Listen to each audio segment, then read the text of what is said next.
Welcome to the CrashOut.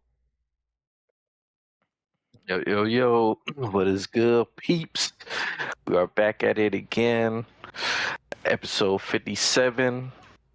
You know, we always got a lot of stuff to talk about, but this time we still got a lot more stuff to talk about, especially, with Speedstorm leaks, what's going on in the gaming world, as well as, it was a big Speedstorm tournament that happened for some moolah recently, so that was pretty exciting.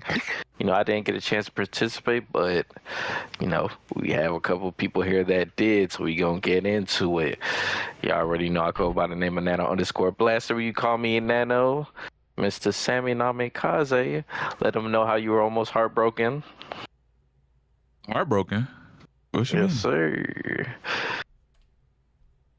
I have no clue what you're talking about, Nano, but My man Sammy, he holding out on y'all. My man was about to cry. What? Because we took a little break, but we back now. So he don't got a defibrillator yet. So he good. Oh, Man. you talking about the 2 subs we lost? Nah, I'm not talking about that. I'm talking about taking a little 2-week break, man. Oh, man, shit happens. Honestly, if we could have avoided it, that would have been better. Just because the algorithm. But we're back. Hopefully, we're gonna be consistent from here on. And we have a shit ton of topics to talk about, like in December. But nonetheless, I'm excited. As Nano said, there was a tournament that happened. I know Angel and Caleb will discuss that into further detail. And lots of topics that we did not touch up on still that are here today. And it's going to be spicy. And some new topics from Angel, I think, and Caleb that are also extra spicy. So you already know the spice is here. The spice is right. And, as the thumbnail shows, Captain CrashOut is ready today as well. So let's get into this. Caleb? Hey, yo, what's good? You know what I'm saying? It's me, Caleb Negro Flash, in the flesh. You know what I'm saying? Hold it down. Yo, what?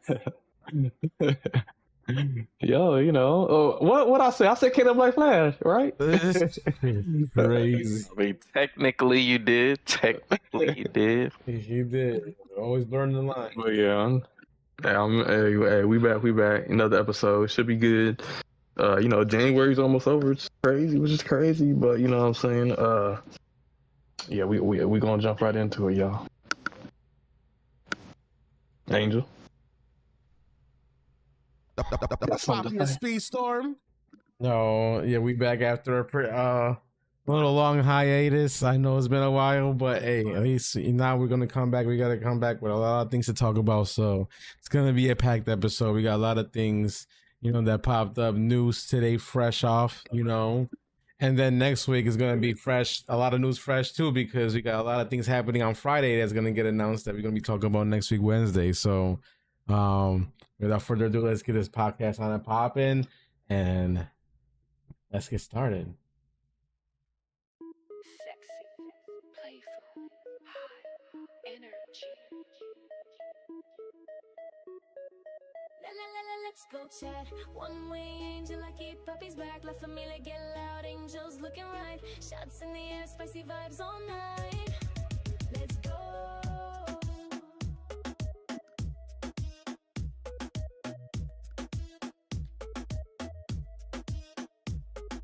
Puerto Rican king, stream across the board. Number one is Speedstorm, Poppy got more. Rocket League drift, Mario Kart slide. 34 iron, still sexy, ride or die. Final Fantasy raids, Destiny hype. 420 chill, getting spicy every night. Wrestling fanatics, anime treats. Cosplay caliente, angels turning up the heat. La familia vibe and feeling so right. Angels moving spicy, caliente all night. Shots you more, parties getting wild. Come a little closer, Poppy's got style. Let's go chat. Vamos, one wing angel, let me run this show. Puppies, angels dancing spicy flow. La familia vibes, turn the lights down low. Let's go chat. Vamos,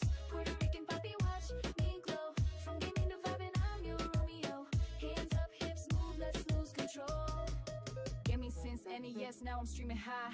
Competitive poppy, but chill on the side. Father figure vibes, but still spicy, that's me. Shots in 420, keeping chat naughty. Late night talks, wrestling and more. Anime marathon, demons at my door. Angels calling poppy, chat ready to play.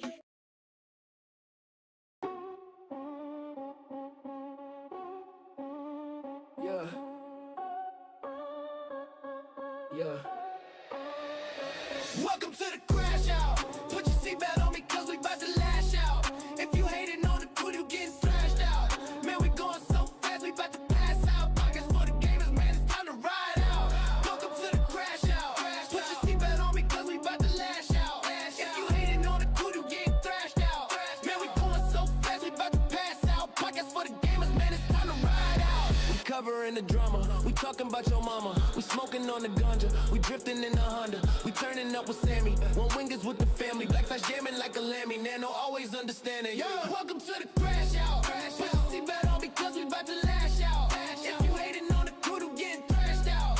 Man, we going so fast, we about to pass out. Pockets for the gamers, man, it's time to ride out. Welcome to the crash out. Put your seatbelt on because we about to lash out. If you hating on the crew, you getting thrashed out. Man, we going so fast, we about to pass out. Pockets for the gamers, man, it's time to ride out. All right. Yo, my bad. I literally did not realize I played my intro at first until I loaded up the tab, and I'm like, wait, this is not the CrashOut intro. What am I doing? What am I doing? Message in the group chat. I was like, wrong intro. One Wing Angel self promo go crazy. Yo, I was like, oh shit, that's the wrong one. Let me fix it real quick. Luckily, the real one is only like 50 seconds long, so it wasn't too bad. All right, so shoot, I guess just to start off, let's jump straight into it. Disney Speedstorm, you know what I'm saying? The competitive scene still going strong. I believe this week will be Super Divisions 1. I believe it will be starting, so excited for that to see how the teams perform. And also, I think it actually has more teams than last season did. Yep, it does. I think a good break was needed. You know what I'm saying? We had our solo tournaments in between, and I think the break definitely was needed, and I think people are rejuvenated and got their teams. What is it? 12 teams? I believe it's 12 teams. Something like Maybe that. 11. 12 or 13. But Brazil actually added another team. So a lot of the teams are strong. So I'm curious to see after the first week which teams come up on top. So next week we'll be going over the winners and losers of that. And then also speaking of solo tournaments, we did have a division solo tournament, which was the Sandwalks divisions, and basically it was a founders tournament where basically all of the OG characters competed, and this was solo queues each character once. And I believe there's four groups of death. And, so first you had to fight to get out of your group, and the top two went to the finals. And out of everybody who competed, the people who made it to the finals were Toxic, Falcon, Wolf, BRZ Wolf, Akichi, Ferrari, Tyap, Valix, and RSO. And the winner of the Founders Sandwalks Divisions tournament was Toxic. So Toxic is definitely, trying to make a name for himself, trying to show that he the best. He said, you know what, he got burnt out because of the first Legends competition, the Sonic Crossworld. So he went back to Speedstorm and showed that he still got it. Unk still got it. 63 points, in the finals with the gold. So he, I believe, won $200, or was it 250? Because this was a money tournament. This was a what was it, a $500 tournament? 200. I don't remember how much it was, but I definitely know it was a couple hundred, and everybody who made it to the finals actually cashed out. And if I'm not mistaken, a lot of the players who made it to the finals actually ended up being in the top 10 of the last time trial money thing going on. So a lot of top players are getting Speedstorm finally coming through, man. Speedstorm niggas getting paid. I gotta admit, because it's funny. I was, some Crossworld people, they were talking, trying to throw some shade at Speed. So I'm like, boo boo. this person go back to Speedstorm, and it's just like you do realize like we just had like a $5,000 or $3,000 tournament, on the speed run. So we got some players in Speedstorm that won, $2,000, $1,000, and then we just had the Sandbox Cup winning hundreds and tens. How much have y'all got paid in Sonic Crossworld? Damn. So to give some respect to Speedstorm, if they want to act like the competitive scene or not that many play the game, niggas are getting paid off of Speedstorm. I'm not gonna lie, Dallas. This is your fault. This is your fault, Dallas. But one thing I will say about Speedstorm in our tournaments, people getting paid, whether that's a speed run challenge or whether it's a Sandbox. Shout out to Sandbox too for putting his own money down, to have a solo tournament. So first, we'll give a shout out to him. But shout out to all the players that have been consistently winning. Definitely, I think that's definitely gonna keep some of the top players on the game. If not that we know there's money on the line, and who knows, maybe with these upcoming leaks or announcements that might come out this Friday, that we might get some more money tournaments. So we'll see. But yeah, Speedstorm, the competitive players in Speedstorm are eating right now. So that's a fact, man. That's a fact. Hey, but at least in Crossworld, you can grind. You can grind for 300 hours to get a name banner. That's Damn, that's crazy. Hey, I always say, man, pay the people. I always say they always come back, man. They always come back, and fun facts. Somebody did come back to play Speedstorm today. Y'all want to know? You want to guess who I was? Who? The nigga that's laughing right now. Damn, Nano. Hey, listen. I said I would come back if people were hosting some customs. Toxic hit me up and said, for some customs. And you know what? I said I'm a man of my words. So, I came back, played some customs, and had a good time, man. It was nice racing with the homies again. So, if y'all ever doing customs, definitely reach out. And I might hop back on again, man. But you might have to for this next season. You might have to. Listen, man. I don't know about actually playing the game, because right after I got off customs and I got off the game, I deleted it again. Right now I could play with the homies, but that's kind of all it is right now. Hey, that's all it takes until you find out that rank mode might be, a regulated setting, and you're like, you know what? I might actually try this. Yeah. Listen, if the rank mode hitting on all cylinders, let me know, man. Let me know, because things can change. Hey, if it's hitting, don't worry, I'll watch y'all.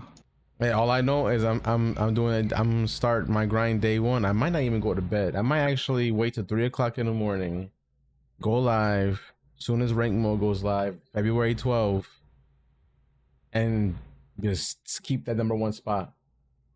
You sure about that? 100%. I'm gonna tell Sneaky. This man, Sneaky would not want to smoke in this game, bro. Sneaky does not want to smoke in this game. You know what's crazy? A player that is top 10 in Sonic Racing Crossroads actually came over to Speedstorm. His name is Jar Lester or whatever, and I ended up racing against him in the low ranks, and I beat him, and then also in the high rank. So he's like, "Yo, man, are you like a top player in this game? Give me some tips." I was like, "Hey, I got you, bro." I'll let you know the tech mechanics. But yeah, there's some literally top 10 Crossworlds players. They come into the game because they kind of tired of Crossworlds. So they're like, "Yo, let me check out Speed." I actually think that's pretty dope, man. Shout out to that person, because I feel like you got to be pretty, how should I say, to be a top player in one game and then to come over to another game and ask somebody for tips, man. Not a lot of people will have the guts to do that, man. A lot of people are built off of pride, but it seemed like that person said he's down to get better no matter what, man. Mm-hmm. He's like, yo, I don't understand. I got my character maxed out, and people are still passing me. I got to let them know. One, they're Which character was supercharged. maxed out?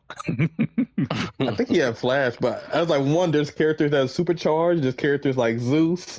We got Baymax in the mix, so I'm gonna put him on game. And I told him about bunny hopping and rail tech, and so yeah, we're gonna get him on point. But yeah, Speedstorm, Speedstorm kind of cooking right now. Toxic say you're gonna be number one in Speedstorm. That's right, Toxic. Man, Sneaky wants to come. If Sneaky wants to come over, it's crazy. That's crazy. You gonna stay up until 3 o'clock in the morning and actually do this? Because I'm dedicated. I'm literally taking that day off for work. Like, that's why I'm saying I can do that, because I'm gonna be dedicated. Because I'm taking this number one spot regardless, because I get the advantage of working at home, so I get to actually play all day every day. So I would definitely get that number one spot. Why is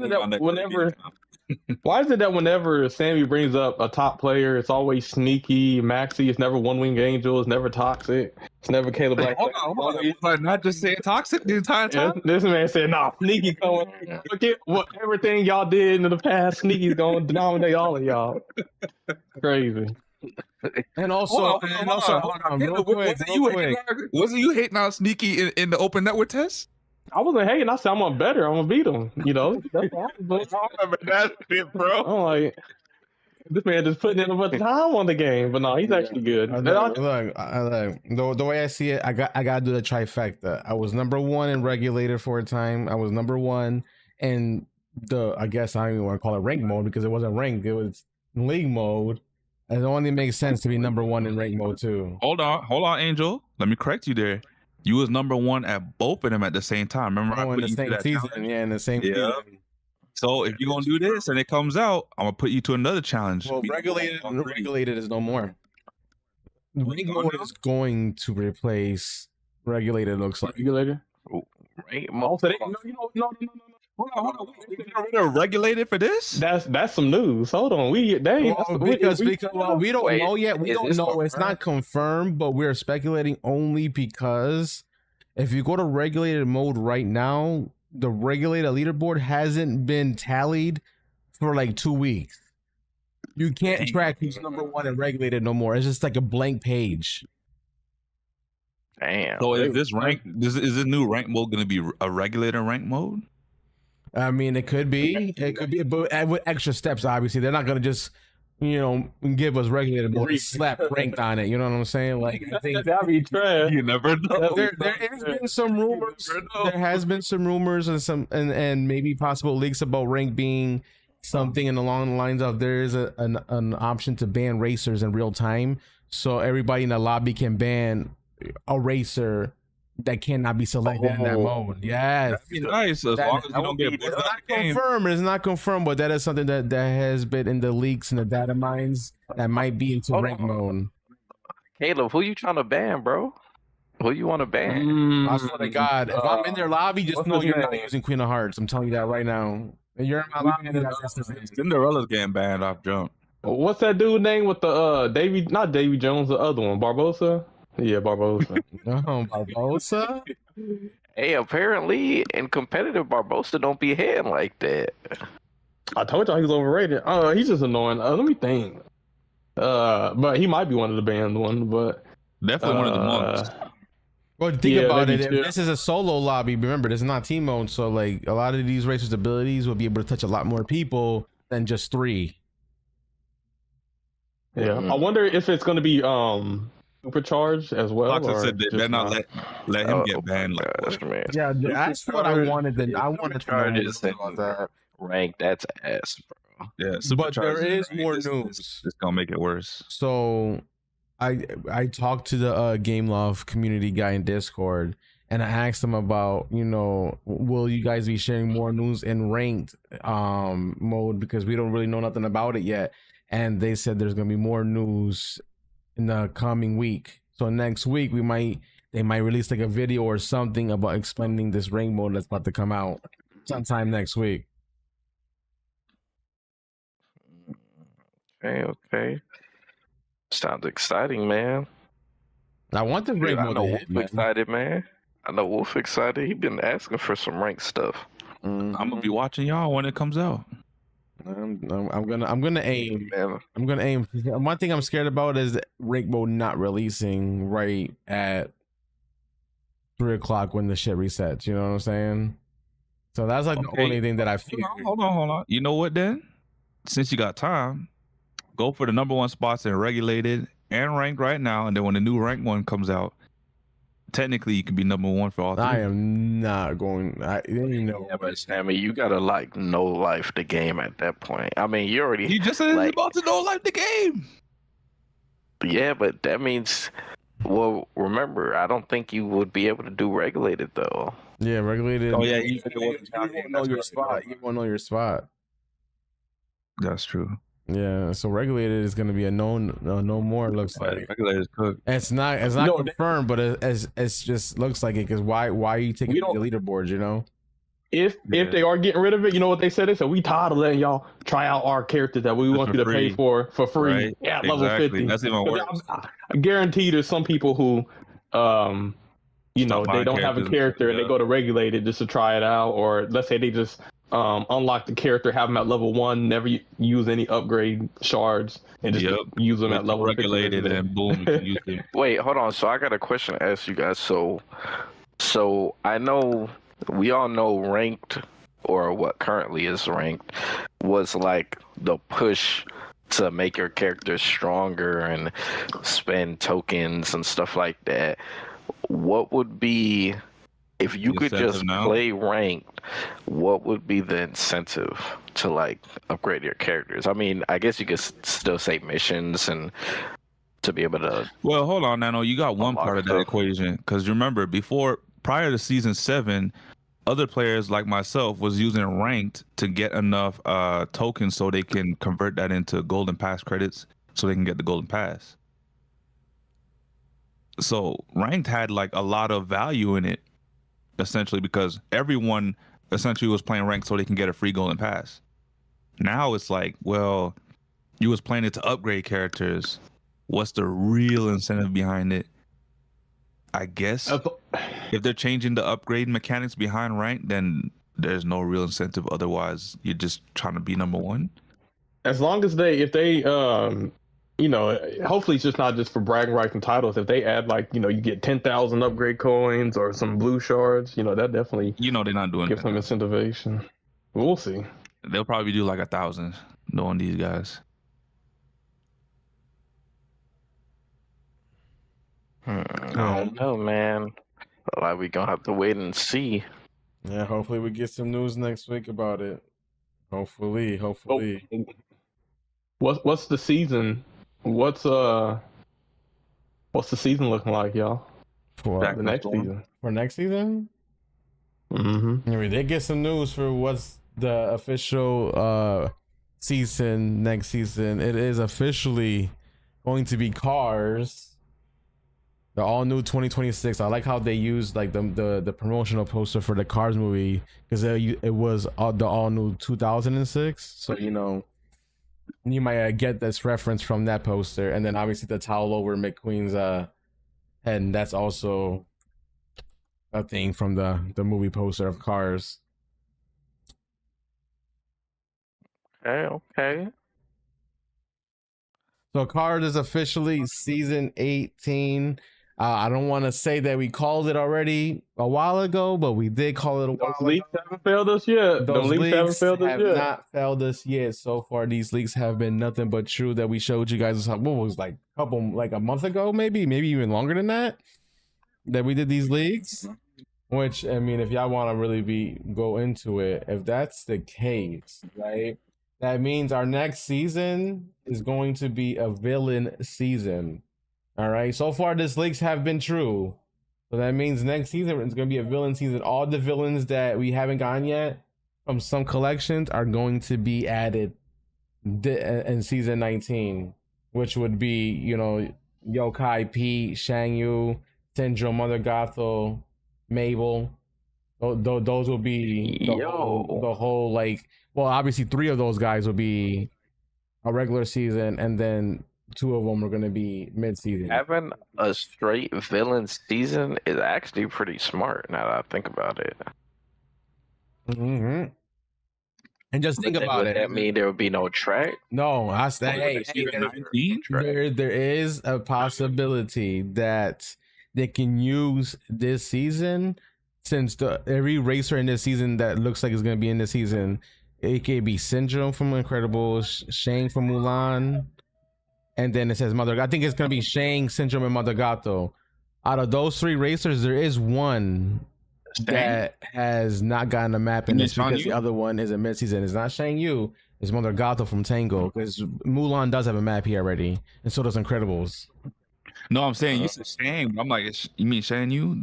Shan Yu, yeah. Yeah, I was like, Shang's turning into a villain? You know what, Sammy? I can't pronounce this shit. I'm sorry.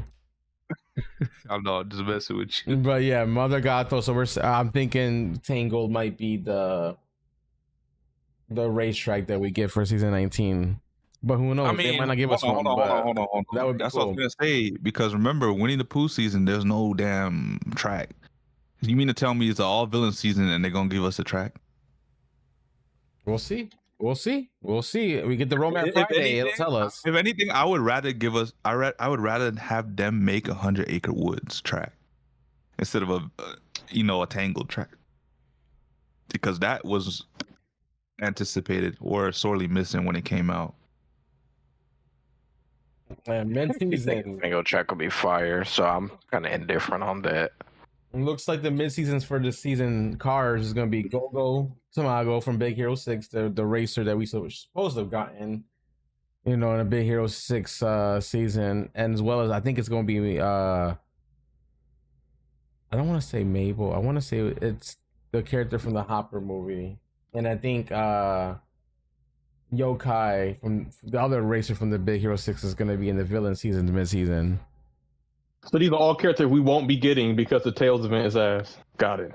Damn. That's crazy. This is who they would be. Yeah, you notice there's hardly anybody with Cusco. Like, obviously there's a few who have them, but like the numbers of people who have mid-season races is so low, dude. Like, you don't even see these people online that much. Like, yeah, it's like they dangling, what do they call it, the stick with the carrot. You know what I'm saying? Like, hey, go Tamago, Cusco, ooh, let's see. And then you put in a bunch of money and you still don't get them. You put in a bunch of time. Alex says if Mother Gothel will be in the Tango season, Flynn Rider should be in that season too. Well, yeah, there's got to be 2 for mid-season. So Mother Tango and probably Flynn. That'd be a good. Well, no, I don't think that would be how they do the mid-seasons though, because if you look at the leagues, it already kind of tells us everything. So like if you look at the order, the mid-seasons for cars is going to be Go-Go and Mabel from Hoppers, which is a new movie that's coming out. So they kind of align the mid-season with the movie release. And then for the villains is when we're going to get the Yokai, I believe, and Pete from Mickey and Friends, the original Pete, at the Steamboat version. Honestly, I'm looking at the villains, but I'm just like, those could be mid-seasons. Those might drop as mid-seasons. Okay, I will say they might go straight to Peter Pan after. I do think the leaks did have some stuff off. Like, I think some characters they thought were going to be mid-season ended up being regular season. Yeah. So I mean, it could be different for the upcoming season. I don't know. I'm just, so far this leak list has not been false yet. Every single part from Zootopia and Winnie the Pooh downward, they've been correct on. So, and now Cars, because now Cars has been officially announced. So far this leak list have been true to the T, even to the mid seasons.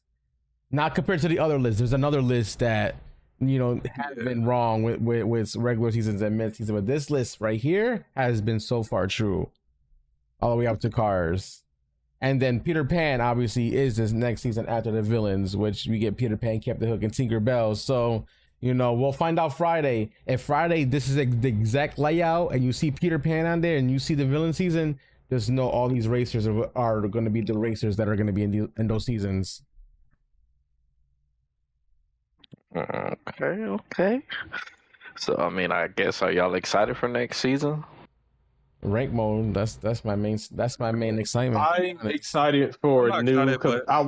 they what I because I'm excited with maybe the improvement of the game. So, for instance, they've gotten into the Chinese market, and so I have noticed a lot more Chinese people, or maybe it's the Japanese market. But I have noticed there's been a lot more players on this game, and with that, if they're deciding to make a competitive mode, something legitimate, maybe with rewards and just bringing some kind of better competitive aspect that might be fun and not just team mode. Because right now it's just team mode grinding.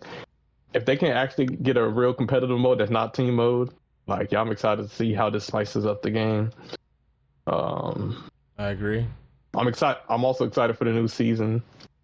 Because who doesn't want to? Because all the people crying, man, they can't put cars in the game. What do you mean? This is a racing game. What do you mean they can't put cars characters in the game? And I'm based excited off to that see. photo, it's not a car racing a car like everybody. I don't know why. Who thought that was gonna be a fucking thing? That's stupid. Honestly, I just think people are just they're just trolling with that. But yeah, I never understood, because I've been saying that cars could be a thing for a long time, bro, and people used to be like, nah, man, that would make no sense. And then in my head, I'll be like, how the fuck would that not make sense, bro? You know what though? I wouldn't want to see how they would do Lion King. I guess all the cats would be running on all fours. Bro, I said Lion King Literally, would be King dope too, Triton and then doesn't have feet. people are like, what do you mean? That would have made sense because they can't stand up like humans. Yeah, King Triton doesn't even have feet.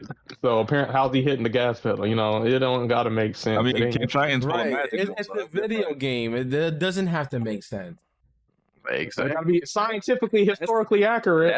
That's like Yeah, because that's mermaids like, make sense. why can't all the people in Mario Kart World drive? Yeah, It don't matter. They like How does a they just fucking care. plant race? I don't know. It's erasing. That's all that matters. It's just crazy to me that they literally argue about Lion King, which I think a Lion King will be a season eventually. Just because, I mean, that could be done. I mean, they were experimenting with Finding Nemo. Apparently, that season was scrapped, but they were experimenting with that. That's a fish. Come on now, guys. Yep, fish in a bowl. Hey, man, but I guess, is there like any other like Speedstorm stuff y'all want to talk about? I mean, do you want to talk about the tournament? I thought we did. Oh yeah. Did we talk about the tournament. Dan Watt? Yeah. Yeah, we did because we said Toxic won and everybody who made the Did you show the picture? Well, we talked about. I don't know if you posted the results on the screen, but we talked. Yeah, show the picture, man. Show who made the finals, man. Sonic sit around podcast. He said what? This is the scoreboard right here. I'll call because somebody in the comments said, "Hey, are you guys excited about the Muppet Show revival happening in the U.S. Sesame Street too?" I mean, I loved it when I was a kid. I thought it was good. I didn't even know there was a revival happening, to be honest. I didn't either. Well, apparently it must be happening. Yeah, they got it on Speedstorm. Sesame Street too. I mean, I haven't. Well, Jordan Belize. I hopefully I'm saying your name correctly, but I haven't watched Sesame Street in a long time. So I didn't even know this was gonna be a thing. But if the Muppet Show revival did happen, I wouldn't be against it. It's another show that people that grew up, kids nowadays, maybe they'll watch it and become a fan of Muppets, man. It feels like the Muppets is kind of like an older person show. True, because it's been so old, yeah. But just speaking with the Game Awards. Remember when they brought back up, a lot of old cartoons I used to watch, and none of them was really hitting, like Proud Family and stuff like that. I was like, come on, man. Yes, sir. Yes, sir. I mean, Didn't who they bring knows? back Maybe Kim Possible as well? Did they bring back Kim Possible? Yeah. I don't remember.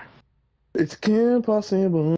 Now, y'all, we got the Founders Edition scoreboard out here. Right? These are the scores from the final 8 people. Toxic winning it, MVP 63 points. You know, Falcon second place 59, Wolf third place 56, Dino fourth at 52, Ferrari fifth 47, Tie Up 6 46, Valak seventh 44, and Arso eighth with 29 points. That is the scoreboard for the final 8.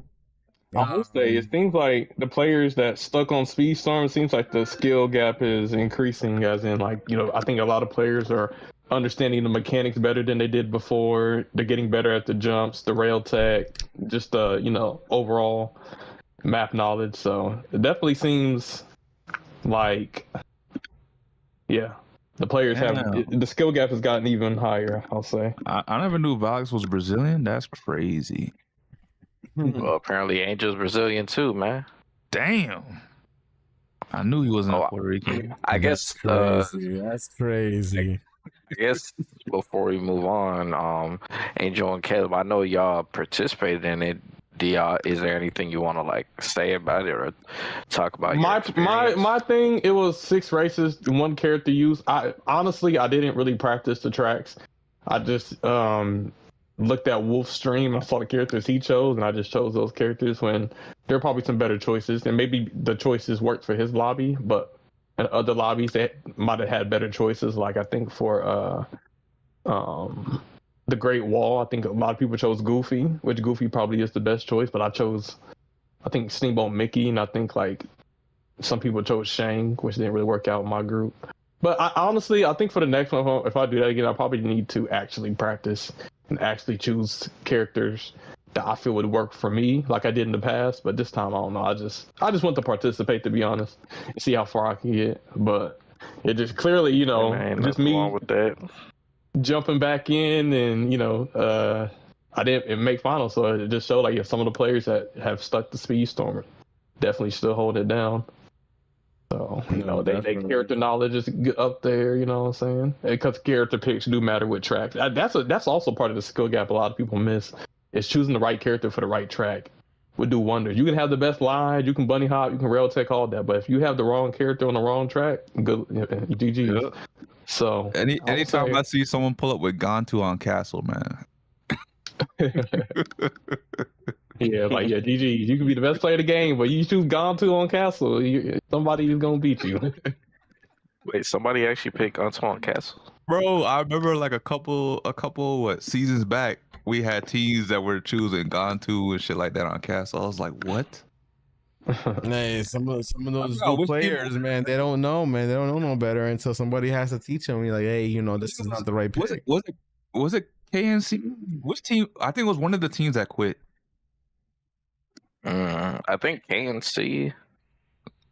It could have been KNC. It was a team that had consistently bad picks for tracks, and KNC was picking Jesse and Fix It Felix on KFC? So I don't know, man. No. Yeah, for me, the tournament was nice. You know, I mean, I practiced a little bit. Like I wasn't like too crazy on the practice, but you know, I ended up being tied with Falcon to get to the finals. So me and Falcon had to do a 1v1, and you know, Falcon was able to beat me, but it was a spicy 1v1. It could have gone either way. Like I took the lead for quite a bit of the race, and right in that final lap, he passed me right there at the last second, and you know, we were literally, me and him, right at that finish line, literally neck and neck. I thought, my screen flashed first. I thought I stole it. I'm like, yo, did I just steal this victory? But no, they did not give it to me. So that was like a little, I call it a lag spike, which, you know, it tells me I passed them, but I really didn't. Damn, you saying the Dons are 2-0 against the Snipers in 1v1s? Hey, it was a spicy one, though. Don't get it twisted, though. Well, I mean, remember, both of them were really close, man. Yeah, they were. Hey, you know, I will say I have no shame like losing to Toxic, or like what's it called, or Angel losing to Falcon, because those are great players. Man. I mean, look at Toxic; he literally just won the solo tournament. So Toxic said Angel had 3 chances to kill Falcon in that race. Damn. Now it'd be different if what was that dude Nano was beefing with? If I lose to that guy, yeah, nigga. Who, J Smash?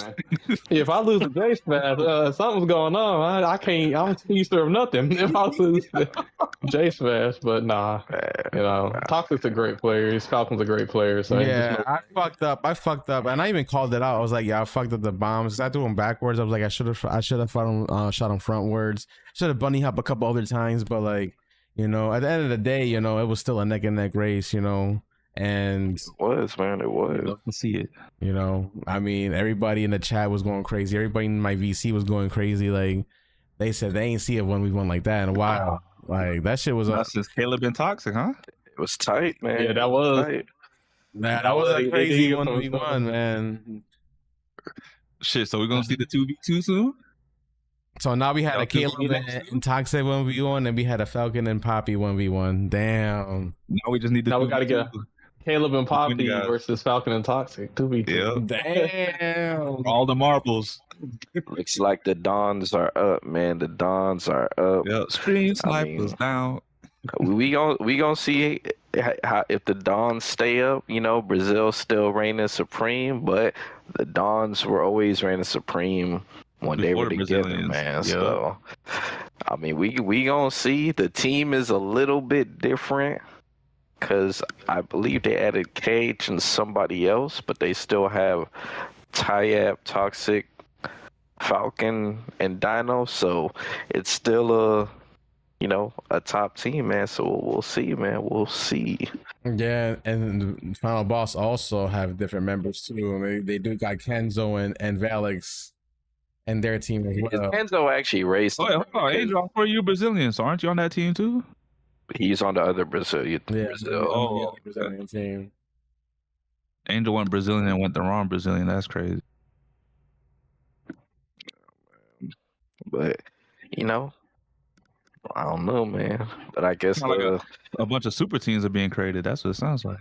Yeah, that's why it's gonna be interesting. It seems like it's more of a balance and variety. Where multiple teams can compete on a competitive level. So I think bringing a bunch of strong things is good. I do like this season because a lot of the new teams are going to be able to go against each other, like the rookie teams. So they don't have to go against strong teams out the gate.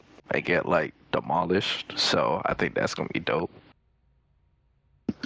Oh, man, Yeah, it's gonna be interesting to see, you know, who is gonna dethrone the final boss.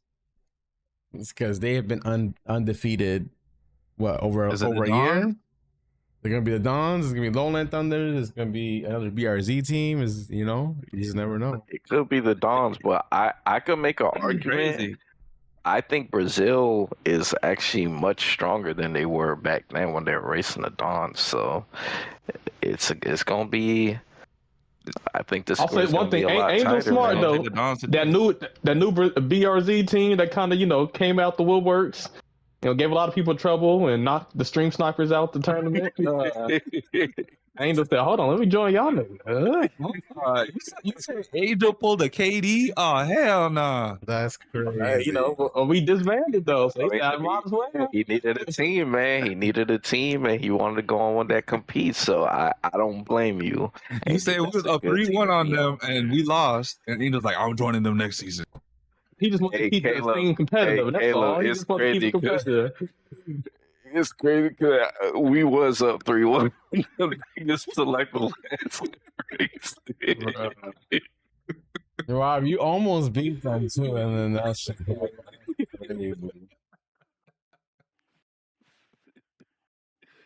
Hey man, what great races all around, man. I mean, listen, Angel, you excited to be on your Brazil team this season, man? It's gonna be exciting. New team, new environment. You know what I'm saying? I know he's excited. I heard Angel speaking some Portuguese the other day. I heard him say "chama." I heard him say "chama." I was like, damn, who told Angel fire? Who's your captain? He says DK. Alex Pereira. DK or 64 Lucas, or it's both of them. One of them's a captain, one of them's a co-captain. Okay. Well, listen, man. Now you don't got to worry about the burdens of being a captain, and you could kind of chill, man. Yep. I know he wasn't having the best time with that, but now you could just race, man. But just to summarize, essentially, Divisions is finally back. You know what I'm saying? Toxic wins the Sandbox Cup. What's it called? Cars and Lightning McQueen is coming next season. The new rank mode is coming. Regulated might be gone. And, they might finally add some patch notes, because I think last season they skipped it. No, they did it for this season. It wasn't very big. I remember we covered it. Yeah, it was minuscule. Oh, it was small. But there is 2 game modes coming out too. So on top of the rank mode, there is 2 additional game modes coming out. So there is new things going to be happening for Speedstorm, as well as, I forgot to mention this, but the guy in Discord also stated that they are making changes to the elements of the game. So that means the mechanics of the game, they are changing, or they are doing something to make it feel fresh. So that is also going to be happening within the next couple seasons. They said starting with season 18 is when they're going to start implementing changes. But the way they worded it is, they can implement some of those this season and then some of those next season and the following season. So going forward, they are going to be doing some changes aside from adding the modes and adding ranking to the game. Damn. Hopefully they make it to where they're flashing and bunny hopping. How? Well, I mean, the average player still isn't bunny hopping, but I still, hopefully they make it to where when you go off a ramp and you hit the floor, you actually boost again. I think fuck all that. I think if you're going up a jump ramp, there's a lot of people that avoid it because it slows you down, right?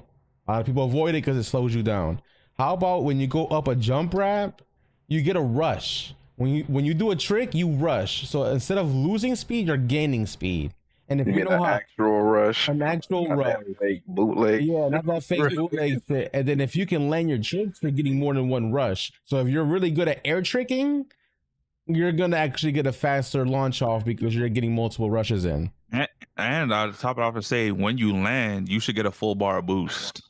That's true. Reward you for your efforts. The thing is, are the maps balanced for that though? Because if you like rush on some of the maps, your ass is gonna get responded. Well, I mean, so you would have to be skilled on that. Obviously, if there's a map that has multiple jumps, you're only gonna want to do one air trick to rush to get to the next air vent to not go against the wall. Do not try that on Tron. That's true. That is true. Or they could rework, like I said, they're reworking elements of the game. So if they are doing something like that for the air vents, obviously that means they would have to also change the elements of the air vents. Yeah, we work. You gotta change the air vents too, because some of them you can't even. I don't know, man. The last time they said something about the air vents, they was like, you just gotta get good, man. Well, I mean, and also I'm saying, got fired, goofy ass. Oh, just deal with it. Like, you stupid ass. Like, I'm trying to tell you about something that's bothering the game, and then literally because they ignored it, they came out with the San Francisco map that had vents that would crash you under the map. Wouldn't even propel you above the ledge because y'all want to ignore it. Yeah, and then you have problems with the game. So I mean, so for me, a lot of people combine the air vents with the jump pads. I feel like jump pads are able to do that because the jump pads, a lot of people either rush on them anyways or they jump over them. So you're able to get the rush off those air tricks off that, but an actual air vent, I don't think that would be a possibility because the air vents are different when it comes to how you bounce up with an air vent. With a jump pad, you're going through it and then you're activating the boost depending on if the ramp is outwards or kind of straight down. You know what I mean? Because the jump pads, depending on the map, they're either flat or they're going upward. So and when you look at the jump pads, they're different than the air vents. If you picture the jump pads, you can get the rush off of those, but the air vents is definitely a no-go because those air vents are in very, very sussy areas that you don't want to rush. So it will only work with the jump pads. Yep, that's true. I don't know, something they keep it fresh or something, because that's crazy. I mean, changing elements in the game could be anything. Truthfully, it could literally be anything. It could be them taking away bunny hops, for all we know. Hopefully, getting rid of sideback. I would be happy if they did that. Caleb said, "Fuck y'all jumping." I mean, I wouldn't care if they take away bunny hops. It's not gonna affect me because I know how to do my lines without bunny hops. Yeah. As long as they don't take my slingshots away, I wouldn't mind keeping the slingshot. Watch them take away all those What if mechanics. they do, Slingshot, bro? bunny hop. Oh, and they take away slingshots. Oh my I don't even god. think they know about slingshots, to be honest with you. They have to be competent. I mean, if they watch within my the game. videos, they'll I mean, what definitely they know the know. slingshots. Oh, Yeah, because that's been a thing with Buzz Lightyear, you know, with him, Oh, yeah. you know, jumping after his rocket. And they mentioned bunny Yeah, hopping but being an exploit too. Remember that in the early patch notes, they talked about bunny Yeah. hopping being an exploit. They might just take out the hop. that's true. But what if they think it's done, like it's dealt with though? After seeing all these people stream the game, hell nah. I mean, that's how you know Just they don't watch saying. their own game, because if they did, they would know bunny hopping is at an all-time high. At an all-time high. Yeah, I mean, literally, they did that's. put Angel in one of the creators to watch. So I mean, even if they literally partnered up with speedrun.com, and like in order to get a top time, you had the bunny hop. Like you had the perfect bunny hop, and like you had the on a new map, you know what I'm saying? Like literally the difference between 7 seconds of time on a map was bunny hopping. And if you didn't have that bunny hopping on point, even if you had perfect lines, you were SOL shit out of luck. So. Yeah, they're probably watching Wolf or Ty-Apps gameplay, and they're like, they're "What? like, this ain't no fucking driving. We gonna take this shit out This tonight." ain't racing. What the fuck is this? Is this our guy? Oh hell no! I didn't put that shit in the game. They're like, All are right, y'all going back sure to the this table. is like this is legal? Like what? I don't remember adding this. Or go back to the World Cup. They watching that stream. They're like, what the fuck? They just went through a wall. Oh hell no! We're removing the map. How is he going 210 miles an hour? I thought we capped at 160. Yeah, how's it jumping off the rail getting that crazy speed Look at how they boost? riding the ground rails. But y'all mad at me because I took a shortcut on freaking Inside Out, but y'all want a bunny hop at 300 miles an hour. All right. Wait, the chipmunks are this quick? Oh, Hey, man, it's a lot of stuff they probably don't understand about the game, man. 100%, 100%. We'll see what they do with they the be watching them changes, races man. and they think it's a Dragon Ball Z 1v1 fight. Damn. I I mean, can't see them. at I the end can't of the day, talk though, to I am excited because I mean, if they are changing elements, that means that they are taking this game serious. And mind you, the China app finally got released, I believe, and stuff like that. So now they have more time to work on the game. So I mean, they probably now got free hands now that all that development time for the China app is done. So maybe now they do have the bigger team now, the full complete team to actually work on other stuff. And elements of the game is probably like their main priority. To kind of, they probably know that the game needs a fresh coat of paint, and that's what they're trying to do first.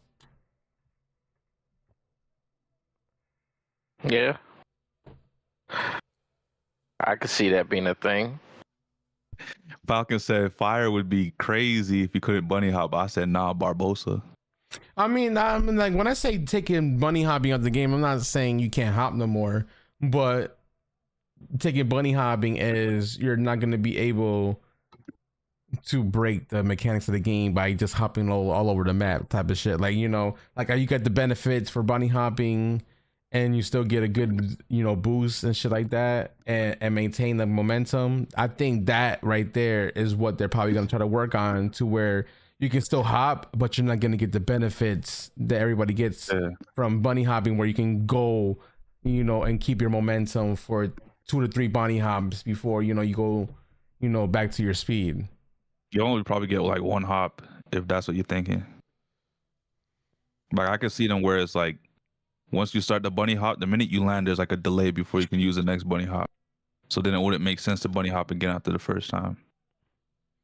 Yeah, I mean that will change the skill in the game too, because I mean now you got to be like, damn, I got 1 good bunny hop I got to do before I can't do it no more. That means doing your rushes. You know how you jump for the rush and then you land and jump again to kind of maintain your thing. That won't be a thing either no more. Even the slingshot, you might not even be able to slingshot now because you need 2 bunny hops. I mean, yeah, certain slingshots wouldn't work no more. I mean, like I said, I mean, that could be a thing, that could not be a thing. All I know is they did mention bunny hop being an exploit in the early patches, and if they're gonna change the elements of the game, I feel like they would probably address the elephant in the room. So, finally, I mean, they did address side things to it, right? People was complaining and like they did because when the brawlers on side bashing, they did change that. Okay, I'll put it at this way, and you know, obviously there's the I'm salty because I don't know bunny hopping or somebody does it better than me, but like here, think of the practical sense of it. Okay, you got to think like. What if there's like a new player, like I just talked, like a new player from another racing game? Oh, let me try out Disney Speedstorm, and they're a good racer, and they're hitting their lines, and they're still losing. They're wondering why, and it's because of a mechanical exploit that the game doesn't teach them. You know what I'm saying? Like, I feel like that's kind of a little unfair, I guess you could say. Yeah, but that's not the case in a lot of games, though. Well, certain mechanical things that aren't explained. That people exploit. Yeah, like when you usually for a lot of games when you're pushing the competitive meta, a lot of things get found out that new players won't know. Yeah, but in every they just gonna have to find out how to do it. To that point, when in every game I've played, outside of Disney Speedstorm, any kind of bunny hopping they've nerfed. Even in shooters, like first person shooters like Apex Legends, people are doing bunny hops with what's her face, Wraith or whatever. They nerfed that, so it's like the bunny hopping isn't like a new thing in gaming. It's not like it's something exclusive to Speedstorm. It's something that a lot of games have and they've nerfed. So I think Speedstorm eventually has to get to that point where they nerf it too. So it is an exploit. It is. I mean, even Mario Kart had bunny hopping. Like we've had this discussion before. Mario Kart 8, the original one on the Wii U, had bunny hopping, and then when it came out with Mario Kart 8 Deluxe, the bunny hopping wasn't there anymore. So. Okay. I mean, we'll see, man. I mean, me personally, I hope they don't touch it, but I understand. Like, I just feel like they could be focusing on adding better mechanics to make the game feel smoother than taking out bunny hops. But that's just my viewpoint. Well, I mean, I guess yeah, I think that is all the Speedstorm news. I don't think there's anything else. No. Yeah. Okay. All right, what next? I guess Crossworlds. I guess just to quickly go over Crossworlds. Legend competition is tomorrow, but the unique thing about the Legend competition on round 2 is that you can only use 1 slot gadget. So any gadget that's 3 slots or 2 slots, you cannot use. So that eliminates technical drift, ultimate charge, Silver Surfer. Item hoarding, triple items, Surfer, all of that. Yeah. Wait, hold on, Caleb. If it's only 1 item, that means even the 2 item slots are gone. Yes. Builds are going to be very crazy because I don't think a lot of people are making builds on 1 item slot. I might have to hop in for this Legend competition because so it's going to be more like how the open network test is when people are actually racing, and not just builds. So. Definitely gonna be some split screen. Maybe I'll try it. Yeah, Angel, this is the perfect time for you to get back into you know what? You know what's a positive, Angel? Ain't no monster trucks. Yeah, you can't use that gadget either. That's 3 slots. So all you Mario Kart Disney people who are used to racing lines and not having a gadget basically win it for you, like, this is gonna be perfect. So definitely the leaderboard is gonna be looking different. So that's something to look forward to tomorrow and for the next item. There's going to be a item that gets used a lot in a lot of people's builds because it's only 1 slot. Yeah, so it's going to be a lot more unique builds. So I'm excited. Damn. But yeah, I think with Crossworlds, that's it. Sonic, I think that's it for Sonic Crossworlds news. Oh wait, Pac-Man. The Pac-Man Festival happened in the Pac-Man Trap. I think we already would have. Yeah, we went through that the last time. But I will say, moving on, because I guess for now, we're done with some gaming. I know the last podcast we was talking a bit about the Warner Brothers deal, so I guess we can jump straight into that because it leads into a spiraling topic on some other things that are related. But so last time I was talking about the Warner Brothers deal, you know, Paramount was saying, no, we're gonna drop you a deal, it's worth like $100 billion, and then Warner Brothers like, yeah, but we don't like the deal because Netflix was giving us something better.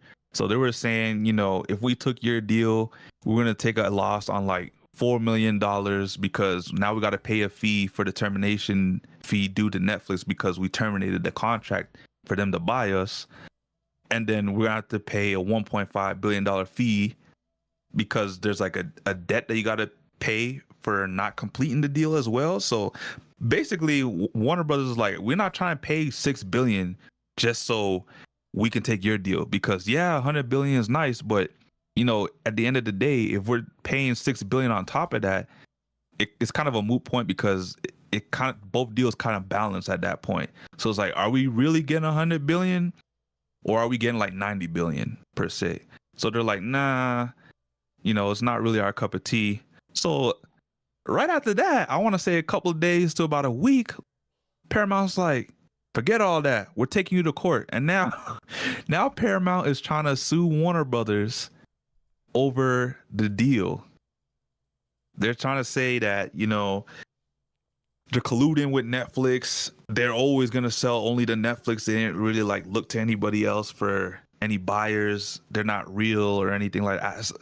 This is honestly a big turn in this whole thing. I know Trump said from the beginning, anybody aside from Paramount that tries to buy Warner Brothers is going to have a hard time, finalizing the deal in his administration. So what do you guys think about all this?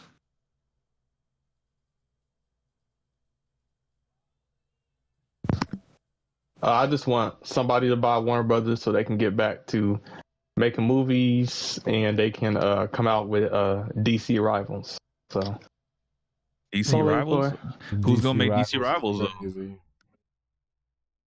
Yeah, I don't know that. It's not gonna be NetEase because NetEase is already on Marvel. Hopefully not EA Sports. It's not in the game. Hopefully it's not them. If EA made a DC Rivals, that game would be yeah, unlike Marvel Rivals, you have to pay all the skins are $20 for each character. Battle Pass is gonna be $30. Every character is not gonna be free. You got to pay for them. $10 packs. Yeah, no. Like they're gonna have a base roster, but it's probably only gonna be like 7 characters, and it's all gonna be the Justice League characters. The 7 main characters, and all the other characters you gotta pay like $10 to open them. That would be fire though. Imagine like having Vixen should be like the DC equivalent to Black Panther. You got Superman as the Angela, so on and so forth. But yeah, I don't know. Hopefully as long as they keep making movies, like I said, you can't reset the DC universe every 5 months. So whoever buys it, and let's continue from there. Like I said, I don't care who buys it as long as you stay in the theaters. Netflix is like, yeah, we'll buy them, but 17 days.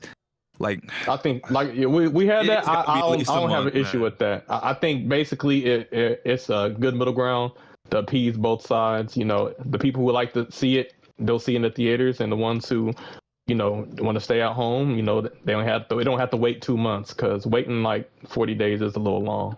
I get that. 40 days is kind of wild, but a month is not bad. 30 days, I could deal with 30 days. Here, and my counter to that is the reason I'm kind of against that is, look at the box office. When they look at like box office sales, it's always opening weekend or first week or second week. They don't look at, the 30-day box office. No, the box office numbers that matter the most are opening weekend or first week to see if a movie's a success or not. I understand that, but they also do look at the monthly box office as well to see how good. Yeah, they can look at it, but that's not the most important one. Yeah, you can look at it, but what matters is the opening weekend and first, second week. So waiting 30 days for it to go to streaming, I don't think. But then it should be like that. Because I have something for you then. When you put it that way, yes, it's understandable. The first 2 weeks are always cared about the most. But what if your movie is a banger, but it's like a late bloomer? What if the first 2 weeks are kind of garbage or kind of like dookie, but like that third week was so strong, it beat out everything in its first week? No, that doesn't happen. I don't think there's a movie to where.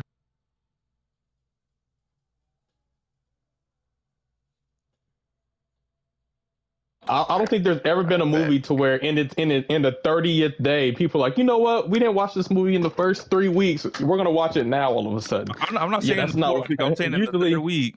So like you said 30 days.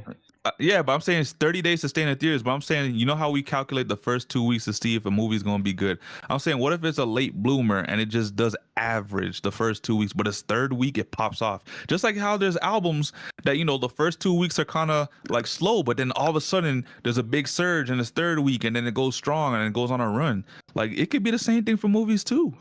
I would say name a movie where that's happened, because they put in a lot of advertising. That's money, millions of dollars in marketing for people to see it within the first week. They don't like, 30 day, we're getting a surge, because usually there's probably either another movie that's coming out, you know, and then people will see that new movie.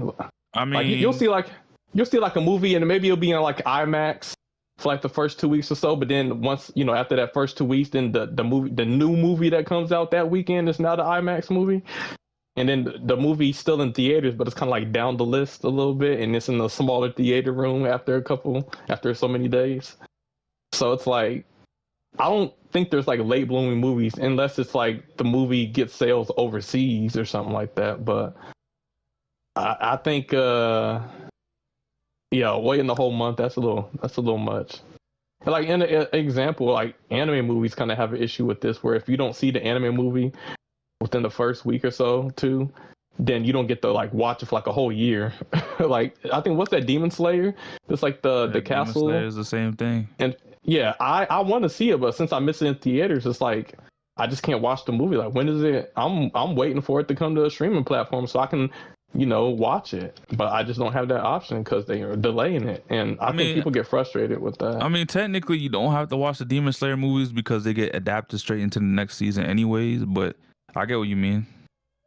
Yeah. Well, not the case for the last arc, because the last arc is only going to be made in movies. Yeah, only exactly in movies. Theaters, so when it release it to a streaming service, so I think it'll probably in be general, releasing something to a streaming service so the people who miss in theater can still see it. I support that. So that's just the framework I'm coming from, at least with that. But yeah, at least with anime, it's a bit trickier because anime has been notorious with that. Like, if you didn't catch it the first time in theaters or whatever the case is, you got to wait like a couple years before it drops into a streaming service. So you might be out the loop. I mean, yeah, then you have to try not to get spoiled for a whole year too. Like, let me try not to get spoiled because I didn't see it in theaters. Like, but I just want for whoever to buy them to at least like kind of keep the movies in theaters for a month. If not a month, maybe 21 days. Not 21 days, but maybe like 25 days. You know, that's like a middle ground between 17 and 30. 25, I think, is a good sweet spot. And hopefully they're back to making some good movies and some good stories. Superman was not it, but you know, it was good. Oh my god! You know, obviously, yeah, I liked it too. Hell no. Yeah, hell no. You tripping? That will. This man talking about Superman wasn't great. That's the general consensus, man. That wasn't like, nah, bro. No, it wasn't a general consensus. You're right, because the fan base was split 50-50, saying it was ass and saying it was good. That's not good then. No, that's just because people are just I feel loyal like to Zack I heard Snyder. more people saying they messed with it. Nah, bro. Yeah, it's just the Zack Snyder fanboys that feel like that it's not the Zack Snyder Superman, so I don't like it. Hey, I never said that. Like I said I was going into it with an open mind because Superman is my favorite hero, period. And I read the comics. I watched all the cartoons growing up. So for me, it was like very personal. It's almost like, I don't know. It could be personal to other people. They might have liked the version of the Superman you don't like. You know what I'm saying? That, like I said, there was aspects of this Superman that were great, that were pinpoint, that were spot on.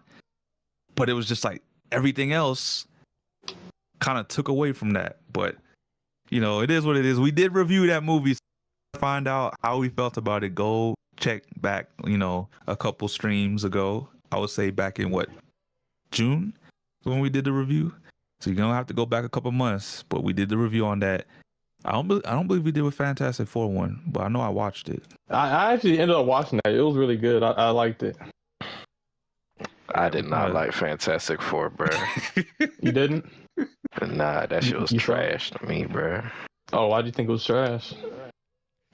Ain't shit was happening, bro. What do you mean? They stopping Galactus, nigga. Hold Bro, on, wasn't we supposed to review Avatar? I saw it. That's if we all saw it, though. I didn't see it. I didn't see it. That was great. I It's like. probably on Disney Plus by now, but yeah. Dang, you didn't like me? I thought the Silver Surfer scenes were dope. You know, going through the Yeah, but they barely showed the Silver Surfer doing anything crazy. He got a point. Now that I think about it, I don't remember Silver Surfer doing anything but chasing people. Yo, you want me to tell you the craziest thing the Silver Surfer did in that movie? The craziest thing the Silver Surfer did was, one, blow up those things that they needed, and two, fucking push Galactus into that portal shit. That's the only thing. That's the only two things that was fire that Silver Surfer did. Damn. He's not lying. Silver Surfer had a lot of screen time, but wasn't really doing much. Silver Surfer was doing a lot of yapping. That's true. I like that he got more into her story, like why she's a Silver Surfer and how Yeah. she got captured and all that. I mean, that was dope too, but Hold on. So you think we're going to see, because this ties in, you think we're going to see either that variant of the Silver Surfer or the previous Silver Surfer in the new Avengers? No, they're not using the previous. They're probably going to use her. I mean, she did kind of throw Galactus, no spoilers, but yeah. yeah, this ain't a review, but yeah, I think they're gonna use the more recent one, or I think they're gonna use the one that they used a Fantastic Four movie. And the reason why it sounds like we're off topic, but we're not off topic, is because this relates to the fact that the Avengers Doomsday trailers have finally hit 1 billion on views. So how do we feel about that? I still didn't watch it, bro. I'm gonna be honest. That's crazy. My favorite one was the Cyclops one, or the X-Men one, I should say. My favorite one actually was the Wakanda one, because I'm a Thing man. Marvel Rival #1 Thing on PlayStation. The Thing. Oh, you number 2 now. I remember. Hey, hold on, I'll get back up there. Don't worry. But no, the Thing is partnering up with the Wakandans. So as Shuri, aka Black Panther, M'Baku, Man-Ape, and Thing, that's a cold combo. You know what I'm saying? So Thing, he's a brother now. He's an official Wakandan. I'm like, let's go. So I like that one the best so far. You didn't like Cyclops taking off the goggles? I don't care. Damn. Damn, man. Look what you did to my X-Men. You got people out here saying they don't care about Cyclops, bro. Yeah. I don't care about guys shooting laser beams out of his eyes. I gotta tell him it's concussive. Homelander does that every episode, you know. It hits different when it's Cyclops, let me just say. Yeah, Cyclops is giving concussive blows. Homelander is melting you. But yeah, apart from all the movie talk now, you know, there was a big, I guess we're going to get into it. There was a big, you know, uproar in the past few weeks about AI. I think the first thing we can get into is the whole Sony patent with the AI that they're using. So essentially how this works is Sony's making a patent for like AI ghosts to help players when they're in games. So if you get stuck on a hard boss, now you could just, I guess, at the click of the button or go into the menu and turn this AI on and it'll beat the boss for you. How do you guys feel about this? I think Sony's already been doing this. This is just the next step, because right now they have it to where you can opt in for them to record your gameplay, and they use your gameplay as tips for other players, or they even have it to where there's you can watch, like if you're stuck on a puzzle or stuck on a certain part of the game, you can like watch a video and it'll show you how to do it. So they've already been doing this for the games, the appeal to casual gamers, but now I guess this patent is just to make it to where now instead of it just showing you, it actually play it out. So It you know, it's a little scrubby. I ain't gonna lie, but it's more for That the shit casual Mickey gamer. Mouse Clubhouse, bro. It's like, yeah, at that point, it deletes the point of playing the game. You know what I'm saying? It's just like, all right, you just watching a movie. Like, you know, imagine playing like, I don't know, Last of Us 3, which is already kind of like a movie production, but now it's just like, you just, oh, I'm hard, you're killing me. Have the AI do it. Yeah, at that point, you just watching a movie. Why not just watch a streamer at that point? It's scrubby, but it's you know, they got it. I'm It gonna was lie. mainstream casual No, people. because this ain't gaming, bro. If They you care more about no money. gamer, Here's the then thing. Think about Speedstorm. Think about Sonic Crossword. The competitive scenes is niche. When you count all of the casual players versus competitive, there's more casual gamers than there are competitive. So in gaming, so if that helps players stay on a game or buy a game or beat a game, you know what I'm saying? It's like, hey, they just thinking dollars at that point. That's true, man. Everything you're saying is unfortunately right, Caleb. Yeah. But back then, if you were gaming back then, you had to actually game, bro. Yeah, Like, you couldn't just have someone play your save file and beat it for you. That's ass. Yeah, bro. Like, what? Like, it wouldn't feel the same if you had someone help you beat a boss. Like, did you really beat the game? If you beat the game at the end of the game, no, because you're gonna think back, man, I didn't beat that boss. I let someone play on my save file to beat the boss. And something that could alleviate that is making it to where people who use AI to beat like a certain mission don't get achievements, because it's kind of like you didn't actually play. I agree. That's a good trade-off.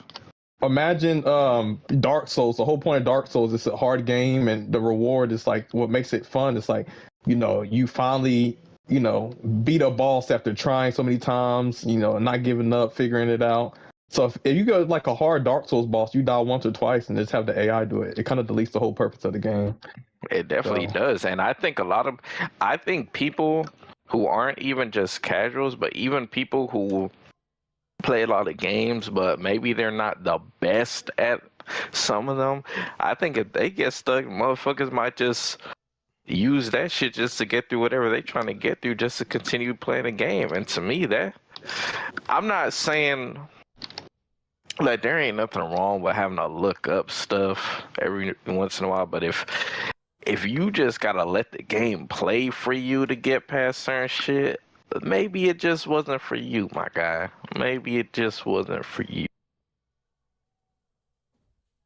But you know, it's the only thing I would say, maybe is because you know they do have awards now, game awards, the most accessible for people with handicaps or whatever. And so it could be a feature for certain people who might have some, you know, maybe they got, you know, like, who was that one guy who played Smash Bros at a high level and he only used his mouth, his tongue or something like that. I know this was low tier God lore, but he was actually good at the game and he didn't have any hands to use his mouth. So it's just like, maybe a player like that, you know, you have a feature to where if they get to a section and they need some help, it could help them. And I get it. I get it, but I just don't want people to be exploiting that shit, bro.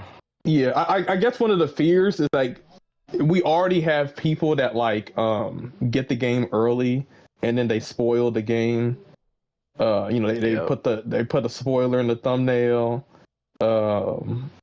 What's it called? Or they just have the whole game, you know, played through. Imagine somebody having like an early copy of the game and then having AI beat the whole game for them. You know, that might make it to where, you know, a lot of games get spoiled. Bro. And you know, a lot of them journalists ain't even fire at games, bro. And they will be using that shit. Exactly. No, they won't. They're gonna be using it as soon as they boot the game up. They're gonna have it beat the game for them, and then talk about how the game might be good and it could be ass just because the AI is playing for them. Bro, Caleb, imagine you talking to a motherfucker about Black Myth Wukong. Y'all talking about the bosses whole time. This motherfucker using AI. I beat the boss in 2 minutes. Yeah, heck no, dude. How you lame? Like, where's the heels? I will admit people though, Expedition. I beat the boss. I parried everything. Hard as difficult. Bruh, that's like, bro, they could put the game on hard and then use that feature. Yeah. No. Hold on. Exactly. I was gonna say what you were gonna say. You can put the game on hard and then that feature's gone. Yes, I agree. If Once you you change the play any difficulty, game on it should hard, take it away from you. that feature should not be a thing. And if you use the feature, you can't get the achievement. You got to reload. You got to start up a whole new save. Yep. So there should be some caveats to this. Like it shouldn't just There be definitely implemented and there's should. no repercussions because if Sony starts this shit and it kind of has a little buzz or a little wave, Nintendo's gonna follow suit. Xbox gonna follow suit. We don't want that shit. We don't. If you're gonna do it right. Do it the way we said it. If you use it on any other you can use it on any other difficulty but the hardest. And if you use it, it blocks achievements. You got to start up a new save to get those achievements. Yep. So if you're going to use this, Sony, just listen to what we said because, those are good trade-offs to have if you're going to implement this. Because if you do this without any checks in mind, then it's going to gaming. Can you imagine streamers acting like they beat the boss and they got the AI shit on, but they turn it on before they start streaming? Yep. Bro. Should be crazy, man. Should be crazy. And then they paying these people like they actually did something. Mm-hmm. Man. It's going to be a scandalous time if this goes out like that. Yeah. I mean... But I will... Yeah, go ahead. Nah, the last thing I'm going to say about it is I might be against it, but I understand why they would want to invest in that. I don't understand why, but okay, no, I understand why, but I don't understand why you would. But yeah, just because you can doesn't mean you should. There's a lot of casual gamers out here, man. Gaming is the biggest form of media in the world right now. Whatever happened to the saying "get good"? Does that not mean anything? Not every gamer lives by that moniker, man. Then are you a real gamer? Yes, because a gamer, there's different types of gamers, so I don't want to say somebody's not a gamer if they use that because they're okay. Well, hold on. The premise of being a gamer is to what? Win, right? Play the game. Okay, play the game, but you gotta win to beat the game, right? Not necessarily. Like, you don't have to win to play a game, though. That's the thing. So we're just playing games to lose? Some people are playing games for different reasons. Some people probably don't care about winning. They just playing the game. Okay. So, but those like, are I get what gamers. you're trying to say, but there are games that, people just like playing and they just like the act of playing the game more than winning. Well, I think that's why Sony finds it okay to do something like this. Not saying they're wrong, but I'm saying if there's too many people that think like that, then, it could have a bad negative for gaming in general because then other companies are going to be looking at it like, well, yeah, the casual gamer don't really care about taking things seriously. So we can have them pay $70, $90 for our games and hold their hands at the same time. So they're not really playing the games, but they're just paying for it. So that's all that matters. Hey, man, unfortunately, Mr. Sammy, it be like that, man. Casual gamers are always going to prevail because they make up majority of the sales. Which is unfortunate. They spend that moolah.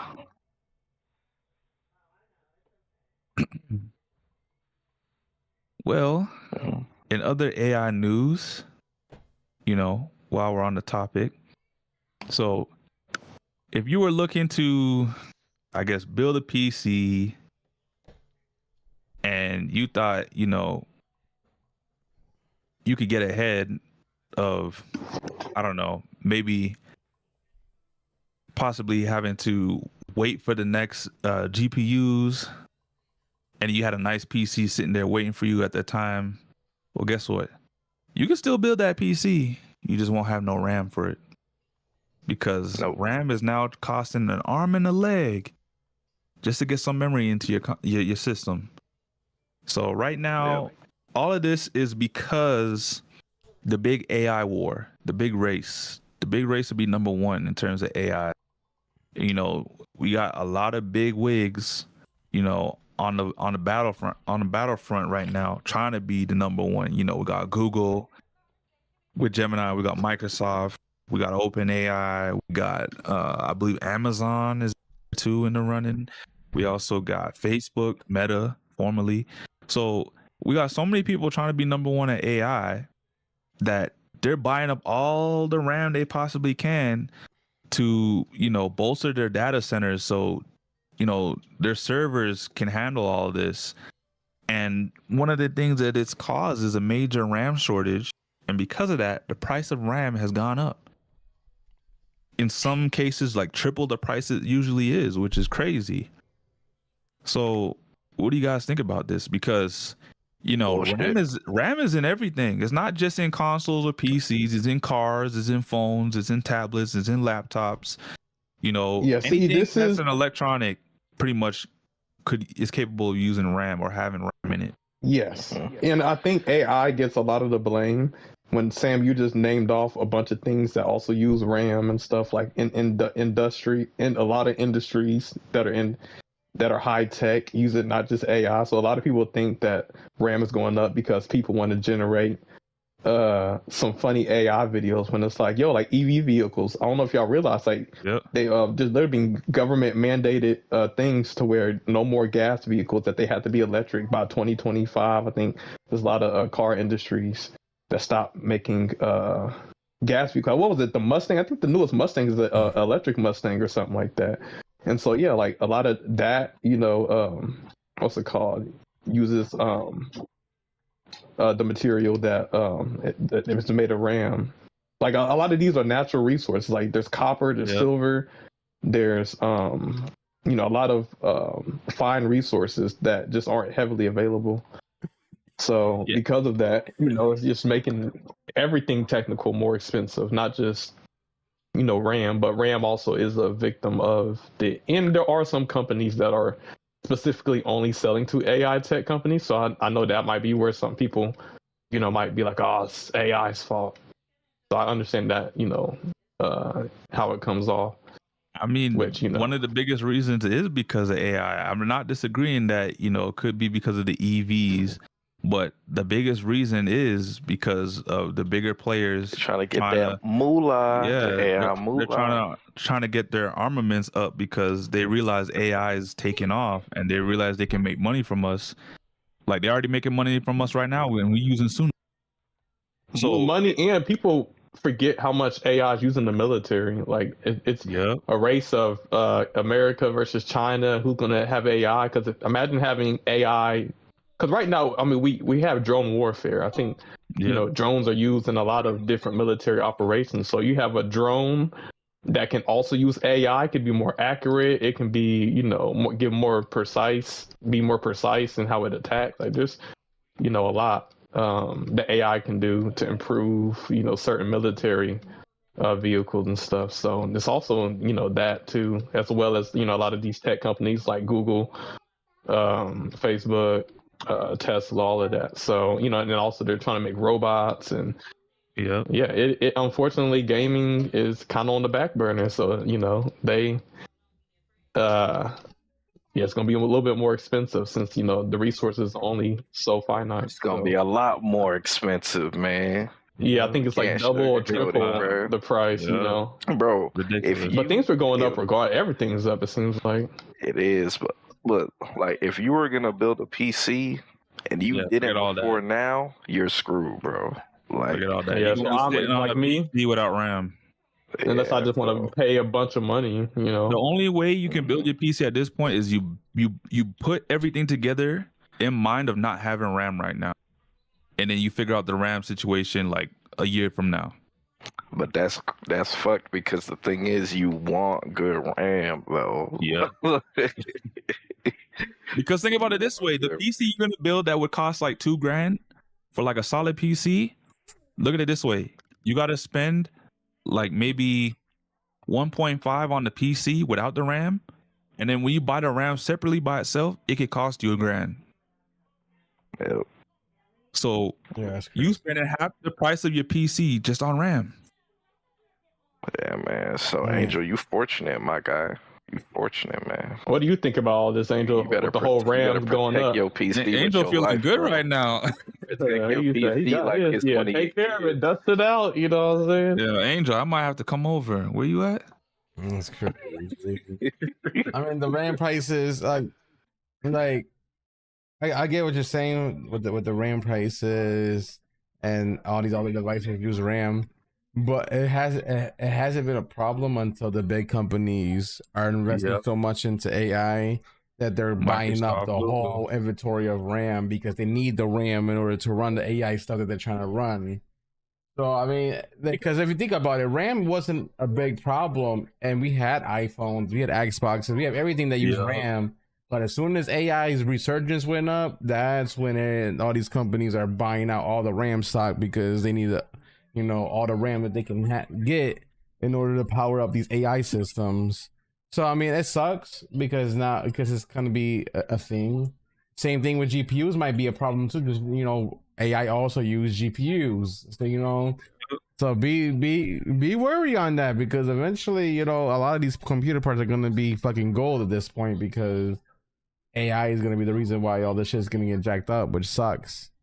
It really does. I forgot what it was during COVID, but there was a shortage on something, and tech had to like kind of scale back because of it. I forgot what it was, and I remember one of the big reasons why Microsoft kind of had to scale back their cloud services, like in terms of how many servers they had, was because of AI. They started using the Xbox Series X for server blades, or not the Series X, the One X. Was it? No, they used the Series X. No, they server used blades. the One X at first, and then they switched them out to Series X. Series X, yeah. I forgot what was the reason why we had such a shortage. That was the first shortage we had, but this one's going to be a lot worse because it's AI. AI is the new thing. It just came out, and everyone's trying to shore up right now their servers and their databases.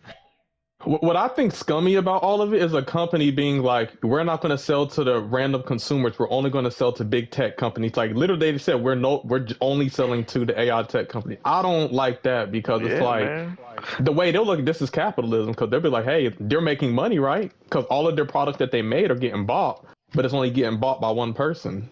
But they don't care because they're getting paid regardless. So the one thing I told my girl, I was like, if you want to buy a cell phone right now, buy all the phones, or buy a phone that came out in 2025. Don't buy a 2026 brand edition, or maybe you might be able to get away with a 2026 phone if it comes out this quarter of the year, the first quarter of the year. Don't wait till like the second, third, because that's when you're going to see those phones come out with no significant upgrades and a bigger cost because the shortage on RAM. The only company I think in terms of cell phones that's not going to get affected is Samsung. They make their own RAM. They make their own memory chips. So Apple, the iPhone, that's going up in price. Everybody else not named Samsung pretty much is going to be going up in price. They low-key got a monopoly when it comes to RAM. Yep. Yeah, but we're talking about this. One of the bigger issues on just RAM going up is a couple weeks back we was just talking about Valve coming out with the Steam Machine 2.0. Like, how do we feel about this now? Because they didn't come out with a price. Remember, they didn't $2,000, $100,000. Yeah, and now everyone's speculating the price is going to be not worth the squeeze. Bro, not only that, I heard the Steam Machine along with the PS6 and the new Xbox. I heard all this shit might get delayed. Yep, till 2028 at least. And I was low-key looking forward to the Steam Machine, man. I was so too, now but I'm like, you know what this also says? GTA Rockstar could delay their game until 2028 as well. They're already talking about it, man. They're already talking about it going to 2027. Yeah. I knew it wasn't coming. Once they delayed it in November, I knew it would come out in 2026. Listen, GTA prepare to game forever, prepare to three-peat on your most anticipated game. Back to back. You But I will wonder be if winning Rockstar that. trying to catch Michael Jordan's record going 6-0. Like, Listen, they don't care, bro. Like they trying to create a dynasty right here in the Game Awards. once they push that bitch to the end of this year, I knew it was a wrap, bro. I knew it, man. If if you a ball and gun gamer and all you looking for is GTA as your holy grail game, you need to pick up a different hobby, my boy. Yeah, I know that some people like, I'm gonna be a content creator for for this game when it comes out, make so much GTA content. Hey, They trying to join the T Grizzly server in GTA 6, man. The LeBron James server, man. That's dead, bro. That's crazy. Oh, but for real though, like honestly, the talks about this Steam machine kind of just went in, like it came and it's just done. It's done. Like I don't think anyone is interested in this console anymore. It is bad timing. I don't even think it's just bad timing. I think they announced it at the right time. It's just the AI shit took off at the same time. AKA bad timing. I don't think it's bad timing because remember, Nano, this came out before all that AI shit. I think it was like a week after. Right. It was good timing, and then it turned out it's actually not good timing. And one of their main competitors was Microsoft. So what do you think? Do you think Microsoft was like, oh, Valve's coming out with a console and it's trying to compete with our hybrid console? Nah. We buying up all the RAM tonight. What do you think, Angel? You think there's any validity to that? I mean, Rockstar's always been known to postpone their games regardless of the situation, so I wouldn't put it past it that if they delay it again. I mean, they probably want to launch it with the new console, so I mean, if the consoles get delayed, obviously that means automatically the game's gonna be delayed. But who knows? Maybe they won't delay it and they'll release it and we just get the shit ported over to the new consoles. Shit, I don't want this shit delayed. I'm already going to be delayed because PC release date is never on the same day as consoles, which is stupid. No. I hope my Rockstar changes that with this fucking GTA 6, but I hope it's if the delay, I've made peace with it. Now I can focus on other games like fucking the Star Wars racing game. I can fucking relax. I ain't got to worry about GTA 6. I'll wash my hands of it for 2026 at least. Angel, you think Microsoft took a hit on Valve with this RAM buyout? Do you think it's a production problem?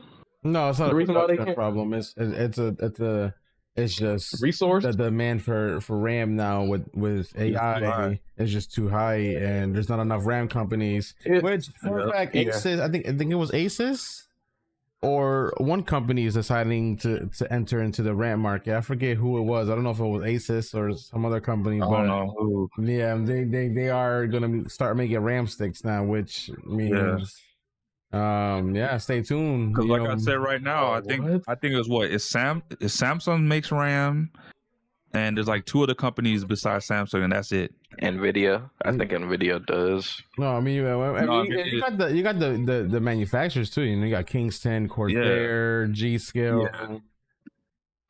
You got a lot of companies that manufacture the RAM, but also different companies that actually give you like the silicon and all that. And that's actually Samsung. The chips is what you need to worry about. That's what it was. It was a chip shortage. It was a chip shortage during COVID. Chip shortage. Oh, then we go to another shortage, but this time it's RAM, bro. Oh my god. But I mean, we are getting to a more technological environment. Like I don't know if people didn't think this was going to happen. Like people always talk about the future and how it's going to be more tech. In order to have a more technological world, you're going to build the resources, not the resources, but yeah. So that means there's only so much gold and diamond and cobalt and silver and copper and zinc and whatever to make these products. This is why sometimes countries might try to take over another country that has more resources. That's why Africa's overexploited. We want to talk about AI. What about freaking Apple phones and these blood diamond mines that they have children mining in so that Apple can make $1? It's the same thing. but now it's just another tech industry. So That's true. Yeah, That is true, and that's the unfortunate business with all this. and there's the unfortunate side. Yep. Man. Apart from the AI talk, you know, it's not all doom and gloom, but you know, yeah, there's some good too. I just seen something where some women they made what's it called something using AI that can help detect cancer in people a lot sooner than normally. And you know, there's a lot of medical advances that you know AI has actually helped in the medical field. So I guess people's arguments with AI can make mistakes, and they don't want something of AI to make a mistake on somebody's health. They don't realize how much a mistake is human error. I mean, you want to talk about AI will be more accurate. You go. This is why you always go sometimes for a second opinion to doctors, because sometimes the first doctor might get it fucked up. Exactly. That is true. That is true. So I mean, there's pros and cons. We okay with going to physical doctors and having to do second, third opinions, but we're not okay with AI doing the same thing for us. Yeah, maybe can detect something that the doctor doesn't. So have an AI specifically trained in order to detect certain cancers or whatever. So I mean, but I do think AI would be like used as a way to like. If that's the case, I'm pretty sure there's going to be humans also working with the AI, so they should know it's just if it's correct or not. Yep. Like I said, AI should be utilized as a tool, like how we use calculators. Mm-hmm. It's not like they're having somebody that's not working in that field, that's in the doctor field, that's gonna like, look at what the AI is doing and not know what the fuck's going on. Right. That's why it's always good to, I mean, if you're going to use AI, it's always good to have somebody that knows what they're doing without AI, so they can actually see what the AI is saying and they actually understand what the AI is saying. You know what I'm saying? So you're going to have the AI's opinion and also the doctor's opinion, and it could be a good combo. You know what I'm saying? Like people say AI is bad, but like I feel like AI could do good too. It just depends on who's using it for what. At the end of the day, it's all about money. The people who say it's bad just say it's bad because maybe in the industry they're in, it's affecting their pockets, but they don't see the in the ways that it can be used for good. It's just like, oh well, I make art, therefore I hate AI because I want people to pay for my art and not go to an AI generating platform. But they're not thinking about the medical benefits that it can help. Yeah. They're just thinking about how it affects their pockets. I think depending on what it is, some people kind of think AI is like kind of lazy, but I think there's context clues for AI. I don't like this idea that working harder means better, or something being more difficult means a better product. But I feel like everything ain't got to be difficult. It's like people hold something being hard, like on their chest. Like everything should be hard. If there's a way you can do something, get the same result, but easier process, go for it. I mean, that's the reason why we got cars. Before we used to walk or use horses, but they like, wagons. How can we make wagons? How can we make this process easier? They made cars. You know what I'm saying? How can we have steam powered trains? Now we have electric trains. Yeah, I'm sure somebody was the best horse rider and blah blah. A carriage. He had a carriage business.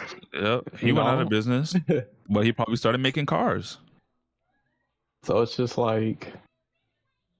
Exactly. I mean, like I said, I don't have a problem with AI. AI can be useful in the right hands, and you can definitely use it to better your life. I don't want to say better your life. It's just you can make your life a lot easier if you actually accept it and actually let it help you. Yep.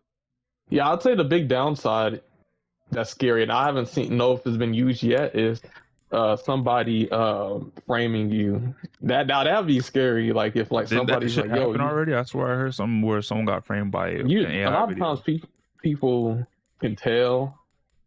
Like sometimes there's watermarks, or sometimes it's just like I don't know. There's certain things to give away. But imagine like the police want to frame you for something, and I'm like, I wasn't there. You ain't got no evidence, and they're like, look at the tape. We got you on camera, and then it's like some AI video.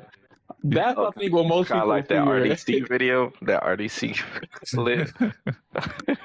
Oh man, that'd be crazy. Imagine the government starts using this to take down people that they don't like. Exactly. That'd be bullshit, bro. It would be. That'd be a scary time, bro.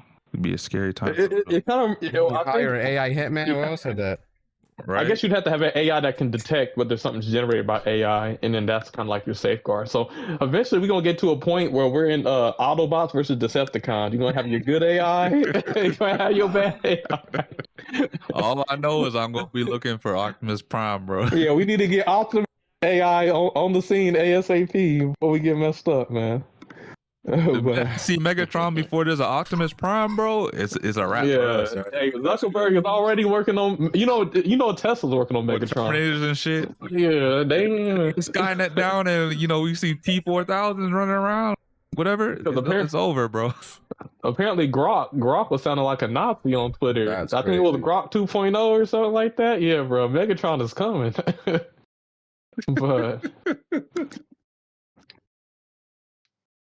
I want to say one of the positives to AI, I remember, I'm not going to name them, but, the damn journalists over in Europe decided to give Arc Raiders, what was it, a 2 out of 5, and dropped the score from a 93 or 94 to an 87, which at the time was rated the highest for a multiplayer game of all time.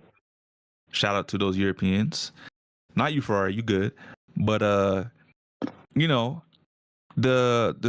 the developers came out and said, we get that there's a big uproar right now against AI. The way we utilize the AI is to help in terms of future content, because the way we utilize it was we did a contract with voice actors. We didn't utilize AI to, kind of cut costs or not have to pay anybody for doing voice lines. We used AI. We did a contract with voice actors. They gave us their voice. They did lines for us. They came in the studio. They did lines for us. But for future lines that we want to add to the game, we can't always just contact a voice actor. They might be busy. They might have other projects. So, we did a contract where we could use their likeness again. And it was mutual. And they got paid for it. And, at one point, one of the studio heads at, I think it's Arrowhead, the one that made Helldivers 2, he's like, props to them, because props to Embark Studios, the ones that made Arc Raiders, because AI is a useful tool. When utilized the right way, it could do a lot of good things for your team and your game. And I honestly agree, because we've seen what's going on with Arc Raiders. Yeah, they might have used AI for voice lines. They've done it in the finals, but there wasn't no scrutiny then. Now we got journalists picking and choosing when to give a bad mark on a game or a studio. Like, what are we doing? I get it's hip, to be against AI, but in certain lights, like we said earlier, it's useful to have AI to, sometimes streamline development, not cut costs or cut corners, but, to help with productivity. Sometimes, like I said earlier, you might have to contact the same voice actor and you can't get them because they're busy or they're somewhere else in the world. This is a good way where you can kind of still be able to stay on task, because sometimes to do things, there's deadlines. Like you're going to do a DLC, like what we see with Bungie and Sony. You're going to do a DLC and you're going to take 2 years. Sony's like, nah, we're going to cut some jobs at your studio now because you're behind schedule. Like, this is a good thing that could be utilized. So I like the fact that, we had different studio heads coming into defense for other studios, because, it's not all bad when it comes to AI in this sense, I think. Yeah, I think it's about royalties. I mean, look how many Nickelodeon stars, you would think, oh, you're famous, you're on TV, you're on a TV show, and now they're strung out on drugs or something like that. As long as, as they make money, you get royalties, you get paid off of, whatever they want to do with the show, I think that's the best. So, there's obviously you get paid for a project, but if you can continue, like you said, if you can continue to get paid, let's say you record your lines, they're like, okay, we want to, maybe use your lines on a future season, and we'll use AI to do it, but we're still going to pay you for your likeness. I think that's fair, because at the end of the day, it's like you did your lines using AI to maybe, create some more dialogue using your voice, but you're still getting paid for that at least. Yep.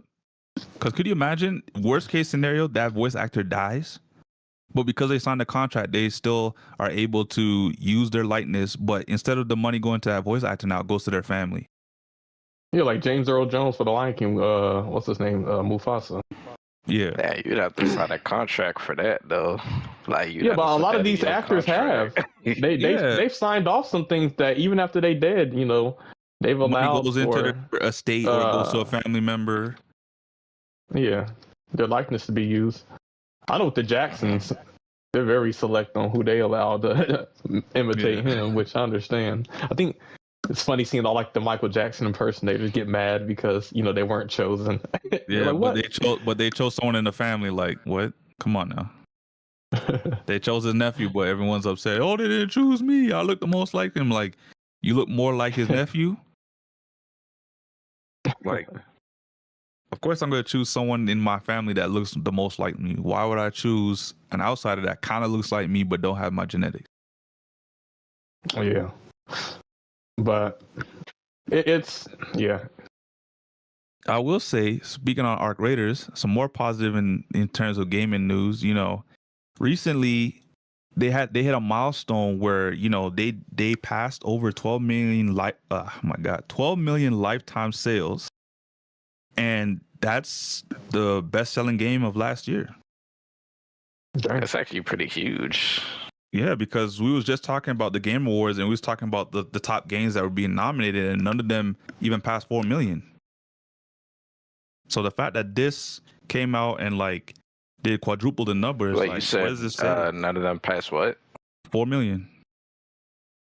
Nah, Expedition passed 4 million. It just passed 4 million? Expedition passed 6 million. It passed 6 million?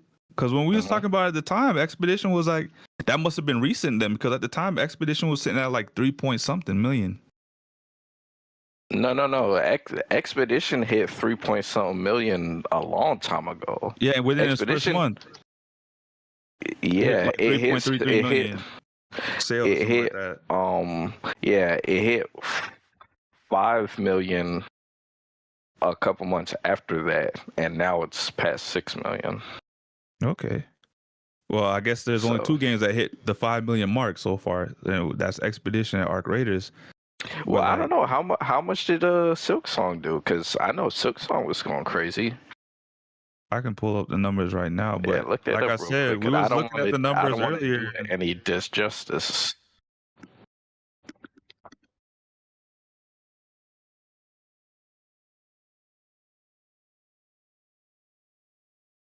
I know Silk Song was doing numbers.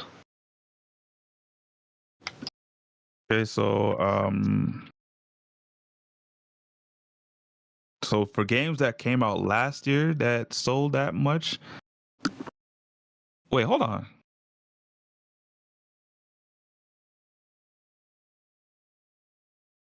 Okay, there we go. Yeah, so best-selling games of last year, or the games that came out last year.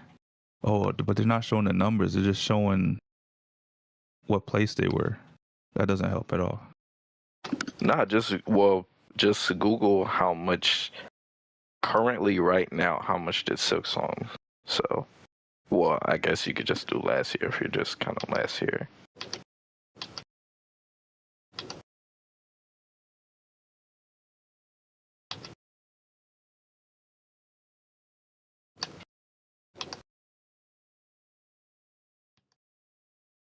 It sold over 7 million copies. It sold over 7 million. Yeah, 7 million. So there's only three games then. No, Battlefield as well. So only 4 games that did over 5 million. So, you know, Arc Raiders, Battlefield, Silk Song, and Expedition. And only one of them selling, or maybe did Battlefield hit 10 million? I don't know if Battlefield hit 10 million.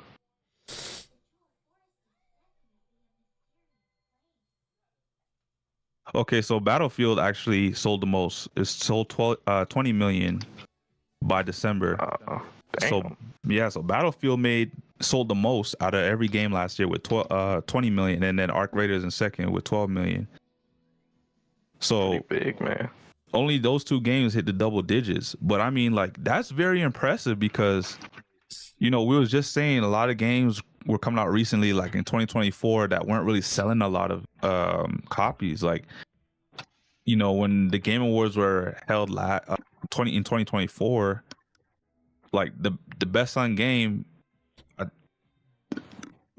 What was the best selling game?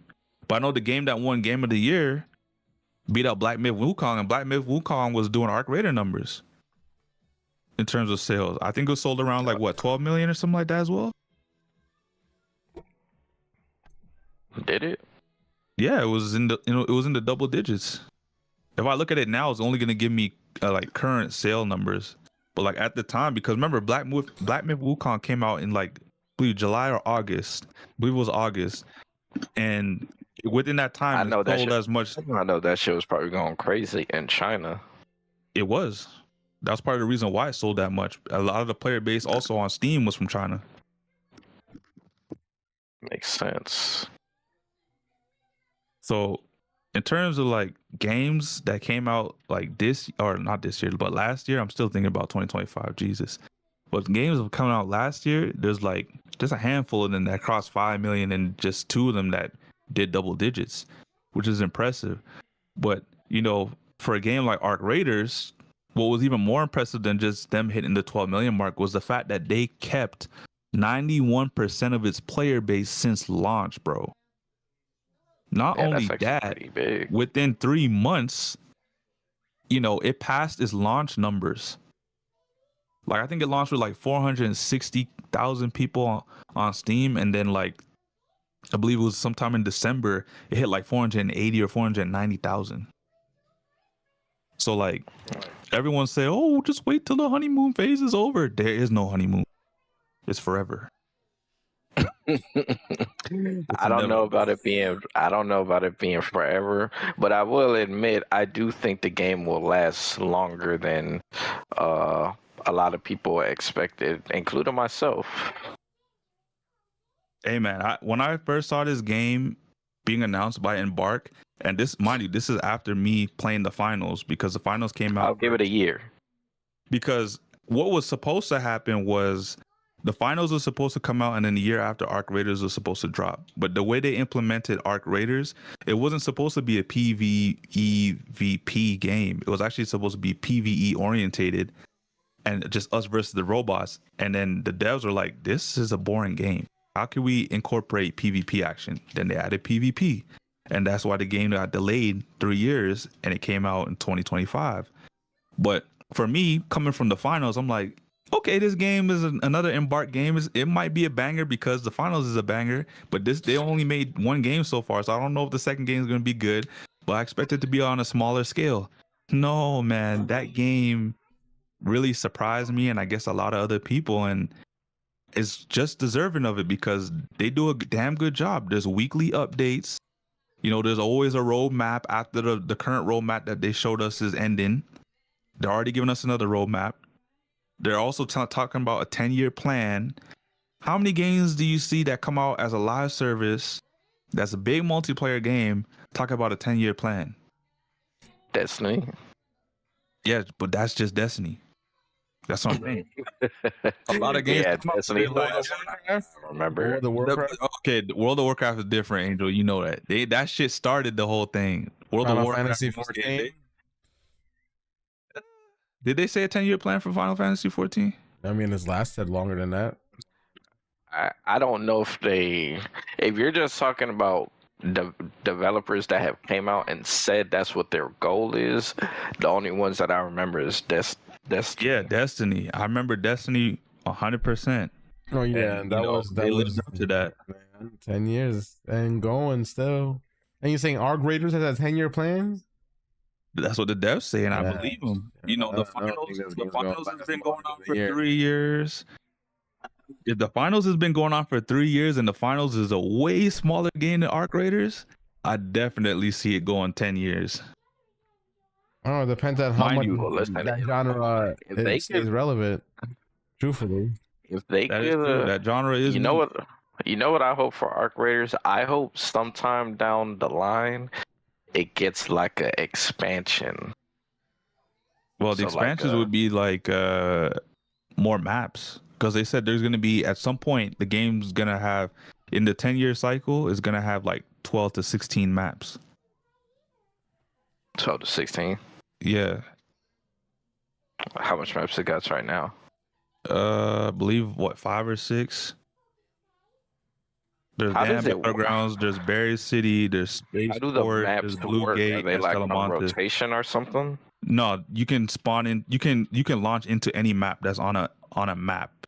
So essentially, there's a section that says map or play, and when you go into the play menu, it'll show you like some kind of billboard on a wall, and there's like 6 different locations you can load your match into, and all those 6 are the maps that are open that are in the game right now. Do each maps have different items you could get? Some of them, yes, but generally, most maps carry like the same amount of loot. There's only specific maps that carry like Exodus items, and Exodus items are like end game items you need for like legendary weapons. Okay. Do you have any Exodus stuff? Yeah.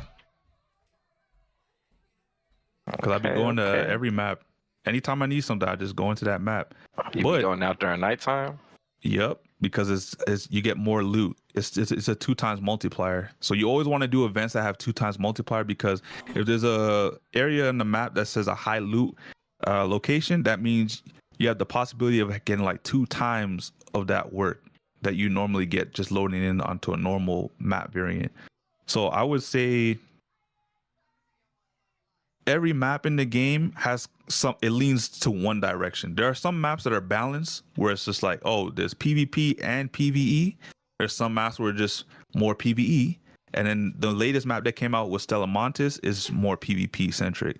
So apparently the newest map that was leaked to come out next is leaning more PvE, and it's by like a waterfront. And it's got a lot of people going crazy because by the leaks on the concept art for that map, that shit is huge. And if anyone was curious where this game was like based on, it's based on if I'm not mistaken, was it Italy or Spain? Right by a mountainside, not a mountainside, by a volcano.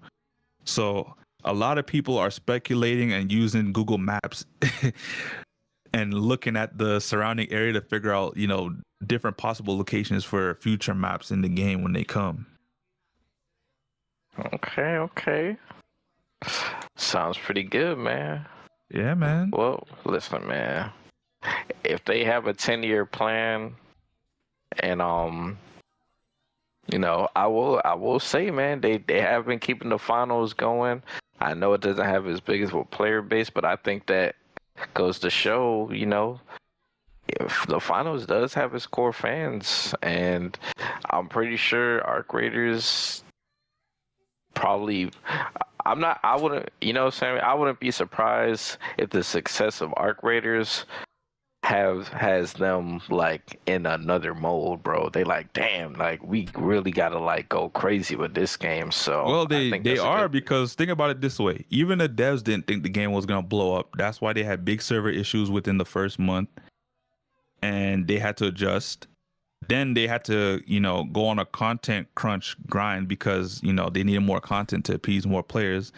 Then they said, you know what, we're going to do weekly updates like how we do at the finals, just because, a lot of people are playing. So you don't want to keep like the meta, or you don't want to keep the game feeling stale, or you don't want to do changes and you take too long to make changes, because that's when players will leave your game. So since then, they've been like very adamant on, respecting the players' time, which was nice. They took a 2-week break on the holidays and no one complained because they were doing such a good job with Arc Raiders.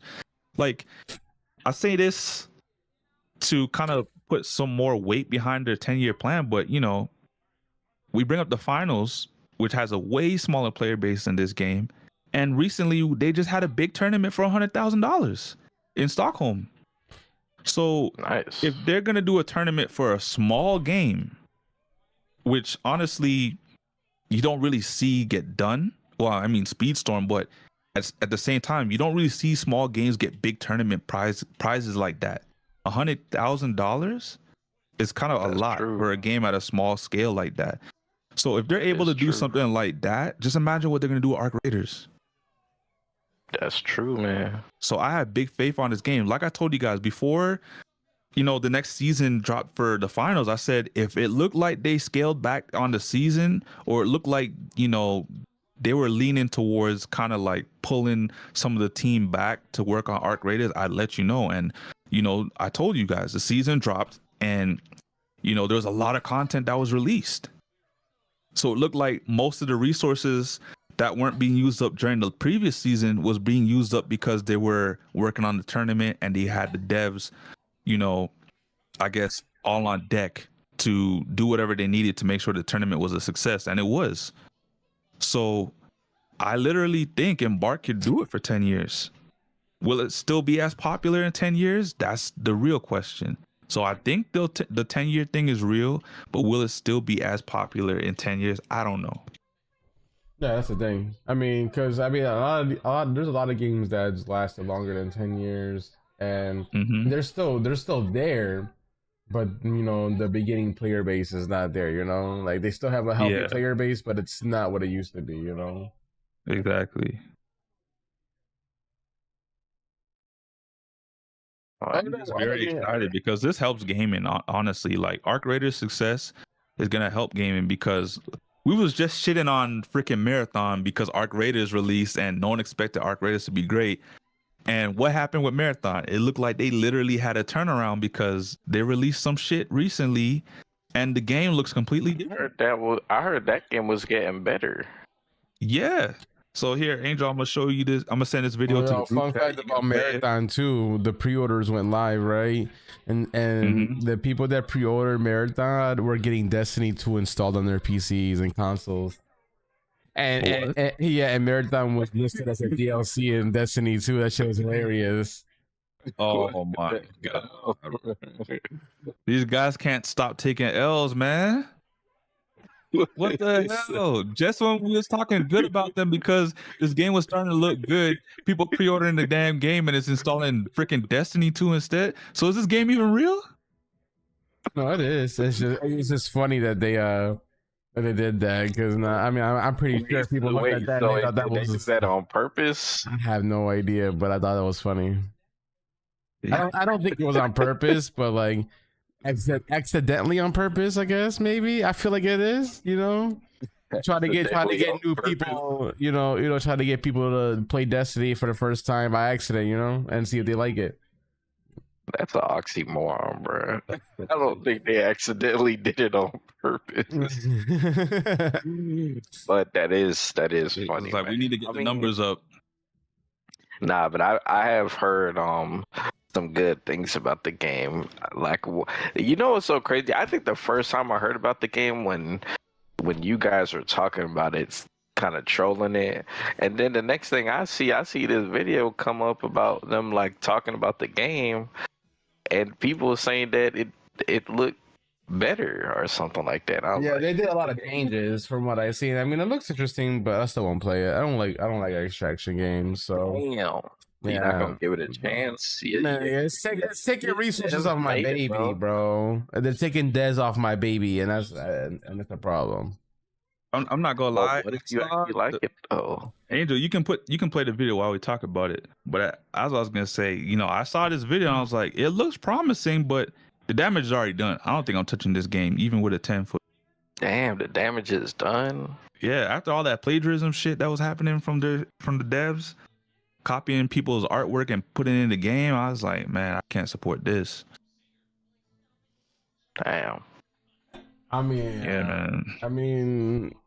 I just hope that this game flops. Actually, no, I don't hope it flops. That sucks. Let me not say that. Okay, I just hope that the game is worth it. Destiny Angel be hating on it if it's a multiplayer game. This man hated on Battlefield 6. He's like, oh, Call of Duty. Wait till Call of Duty drops. Call of Duty drops and that shit's ass. You didn't hear Angel say nothing. Now he's saying, he hopes this game flops, and it's from the same studio that makes his favorite game. Yeah, you should hope the game does good. Hold on. Let me retract this way. Let me retract that. Sony might get rid of Bungie. That means no more Destiny. I hope the game does good, because the developers did work hard on the game. So I don't wish bad on the game. I just said that because they took my resources out of Destiny 2. That's all. I know Destiny 2 is in a horrible spot. That's all. It's more like damn, you making my other game trash now because you fucking focus on this bullshit. That's all. No hate on the game. It's just, one of those things. But I will say, if this game doesn't do good, Angel, I don't know how Bungie recovers, bro. And I think Sony might close the studio down. For Bungie to recover, they need to bring Oni back. That game is a freaking hidden gem.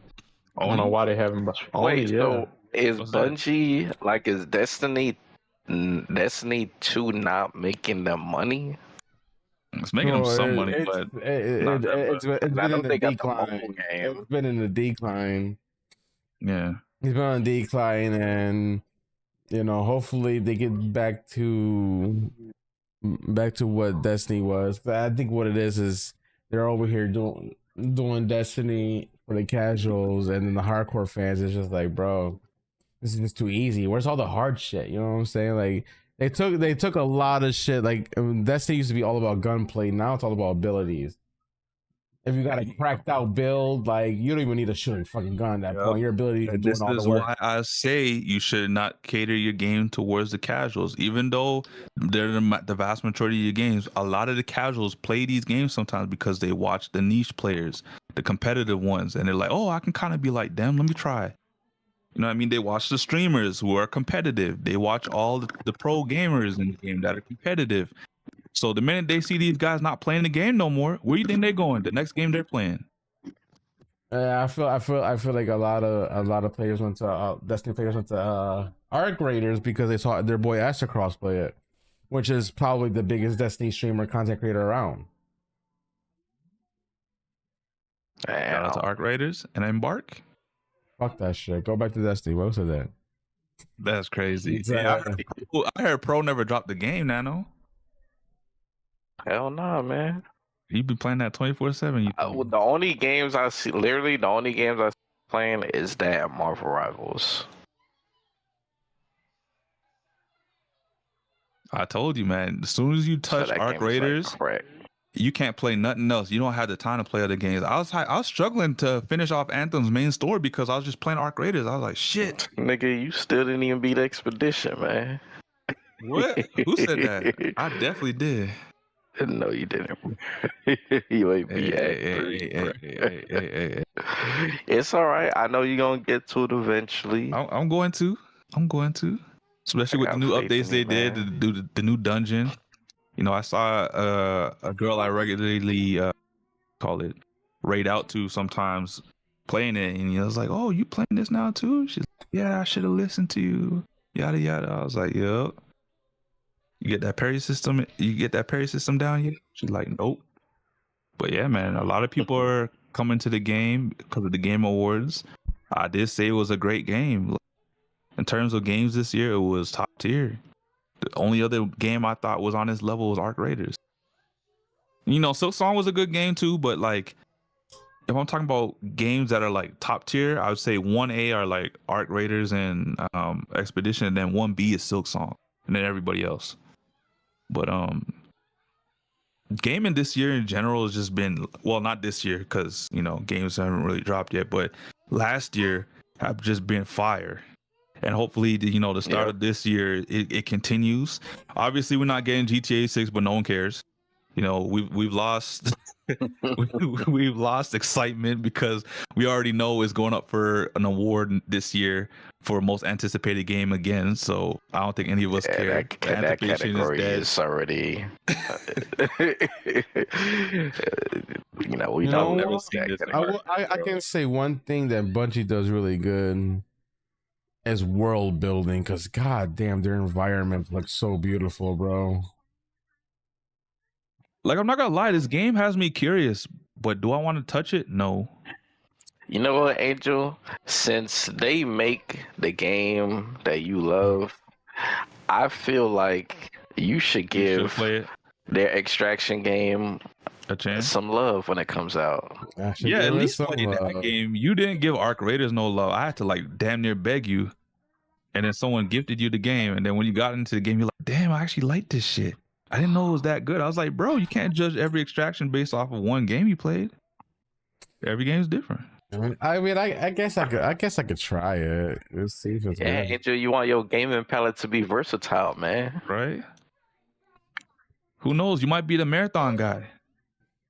You might be, bro. You might Crazy. be. That's crazy. You might be what Astacross is for Destiny, but for marathon. Hey, that's true. That's true. You never know, man. Yep. And it's gonna fix your itch for Call of Duty because, you know, Call of Duty ain't really hit, so you'll have a shooter to play at least. Damn, that's true. I forgot about that. Yep. You're gonna get everything all in one. Yeah. I guess I'll try it out. You have nothing to lose, bro. Especially if you try Does to that game have a release date? You say what? This is game free to Does that play. game Or this have a game you release gotta buy. Didn't you just say people were pre-ordering? So you definitely gotta Oh buy it. yeah. People were pre-ordering. You're right. So we gotta pay for this. All I'll say is you have everything in the game while trying this game out, because if you play this day one, you'll get some new subs, new followers. Oh, who's this guy? He has some good gunplay. Like, this guy knows what? Let me start following this guy. Just I guess saying. we'll see. Yo, so I had a question for y'all. Mm-hmm. So, well, I guess this is gonna be a topic, but like we could just talk about it real quick. So this Friday we are going to be having a Dragon Ball event, and they have 2 time blocks in this event that is about the anime, and that could be one of 5 things: a Dragon Ball remake, Dragon Ball Super remake, Dragon Ball Super 2 continuation,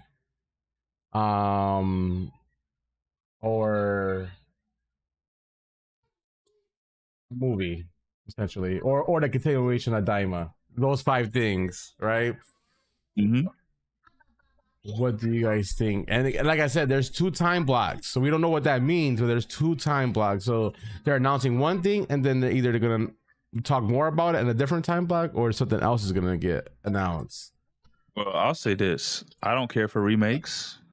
Either you do a continuation off of Super, or do one off of Daima.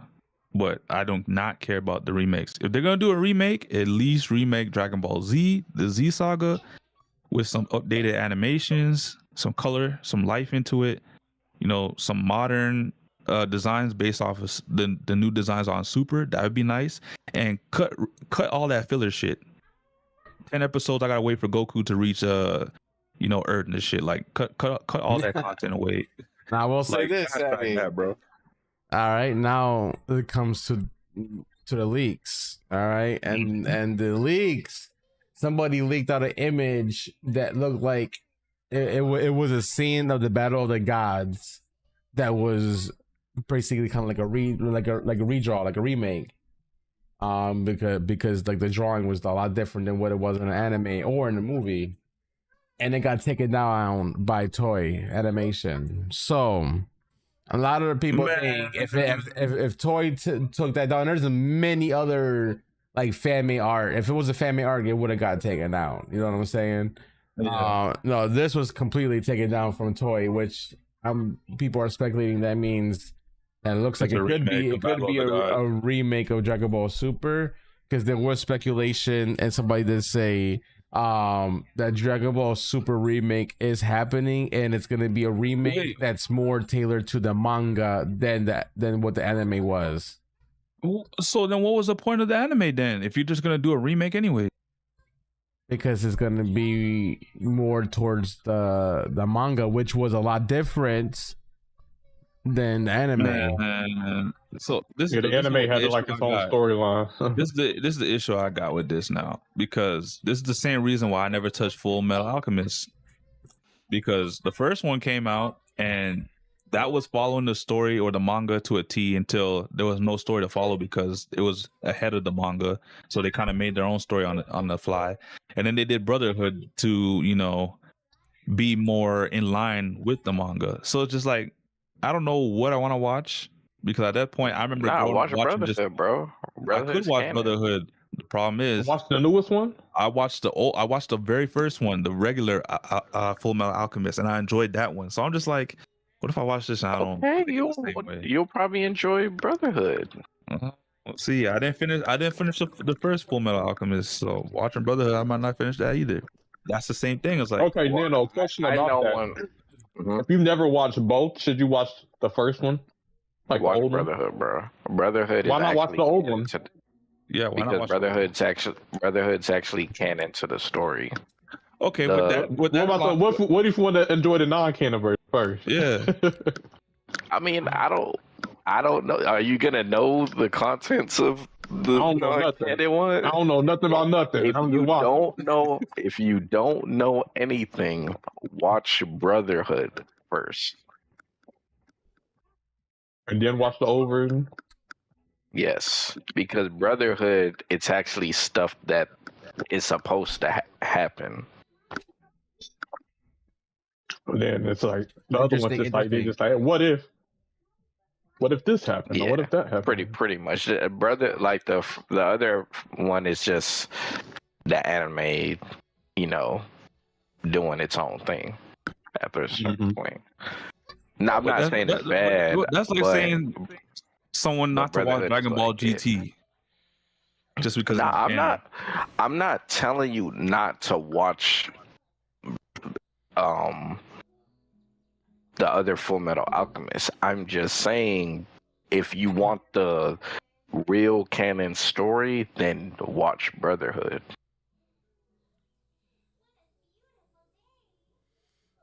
I will say I do hope that it's a continuation of Super More. That's my first choice. I would say I would love the Mario arc to finally get animated, the Granola arc, and then all the other arcs in continuation. You know what I mean? I think that's long overdue. A lot of people's been asking for it. I think it should happen. Other than that, I mean, I wouldn't mind a Super remake if that's the case, because I understand they're probably gonna try to make Daima make sense in this remake of Super if that's what they go, and make it more tailored to the manga so they can continue it off, and then the anime makes sense because all the manga events that happen in the manga are also in the anime form. I don't know. I just rather not be a movie. I do not want to watch a movie. This is why I always thought that instead of coming out with Super, they should have just remade the whole series starting from Dragon Ball going up and then drop Super, because then I know it's crazy, but then at the same time you don't have this mix up where it's like, oh, what's this timeline? Because at that point, while you're doing Z, boom, Super is going on. You just put Super into the Z arc, and then you can finish off Z once Super's done to make it all make sense. And now you're not wondering, well, we didn't really see Goku use Ultra Instinct at the end of Z, but how do we know he has Ultra Instinct? You know what I mean? Like all that would tie in. Yeah, I mean, I guess we'll find out Friday. I'm excited, because I really we haven't had the Tournament of Power ended 8 years ago, so we haven't had, aside from the movies, anything Dragon Ball anime related in a long time. You think they were gonna put out another game? Oh yeah, that's also gonna be announced. That's another thing I was gonna say. Also, in this event, there is a game being announced as well, and a lot of speculation is Xenoverse 3. Ooh, you think they're gonna shut down the other two Xenoverse games for this one?